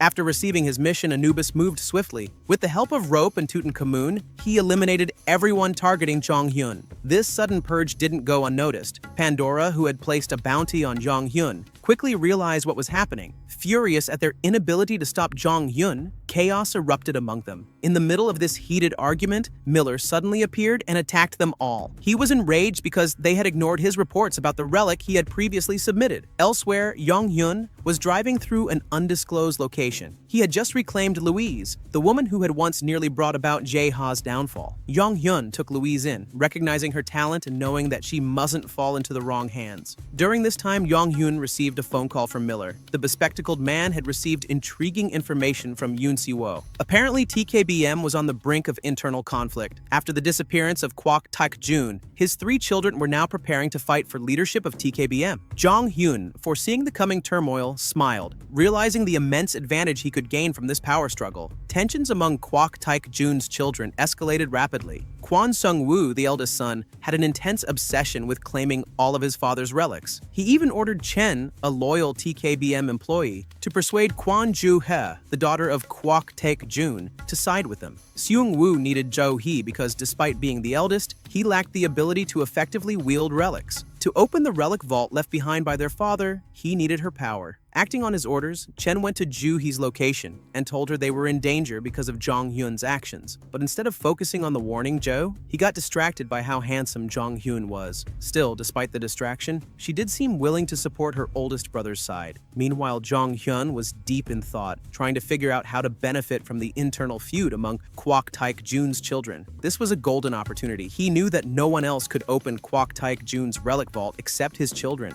and himself. That's why he needed to leverage one of them. As luck would have it, Jong Hyun was soon approached by Kwak Sung-jae, the second son of Quac Tak-jun. Sung-jae proposed a partnership to monopolize his father's relics. He was even willing to pay Jong Hyun $2 billion for his cooperation. Seeing such a golden opportunity present itself, Jong Hyun smiled. He knew the perfect chance had arrived. Since Jong Hyun wasn't interested in money, he set a different condition. He wanted a share of the relics they would obtain from Quac Tak-jun's vault. The agreed-upon split was 30% for Jong Hyun. However, he could only see and choose the relics without knowing what their functions were. Jong Hyun had no problem with that condition because he could identify the function of any relic through the Crow relic. Once the agreement was made, Seung-jae entered Jong Hyun's home. But instead of behaving properly, he caused trouble, trying to steal one of Jong Hyun's relics out of greed for its immense power. When he attempted to dominate Seth, things went horribly wrong. He couldn't control Seth at all. At that moment, Jong Hyun revealed his true strength, far surpassing Seung-jae's. Seung-jae was in disbelief since, according to Pandora's database, Jong Hyun should have been weaker. Jong Hyun laughed it off, explaining that the data on Pandora didn't even reflect 50% of his actual power. After making sure Seung-jae understood his place, Jong Hyun demanded compensation for the damage to his house. Not only that, he instructed Rope to extort money from Seung-jae, knowing full well that the TKBM heir had plenty of it. After Rope finished draining Seung-jae of 2 billion won, Jong Hyun stopped him and got back to discussing their mission. Just as Seung-jae was about to outline their strategy to defeat his older brother, a piece of viral news hit, France had just announced that one of the 7 main tombs, the Tomb of Pride, had opened. After careful consideration, Jong Hyun decided they should focus on conquering this tomb first. At the same time, Seung-jae received a phone call from Yang Chen, the most pragmatic man in TKBM. Chen had aligned himself with Seung-woo, the eldest son, to gain maximum benefit while Quac Tak-jun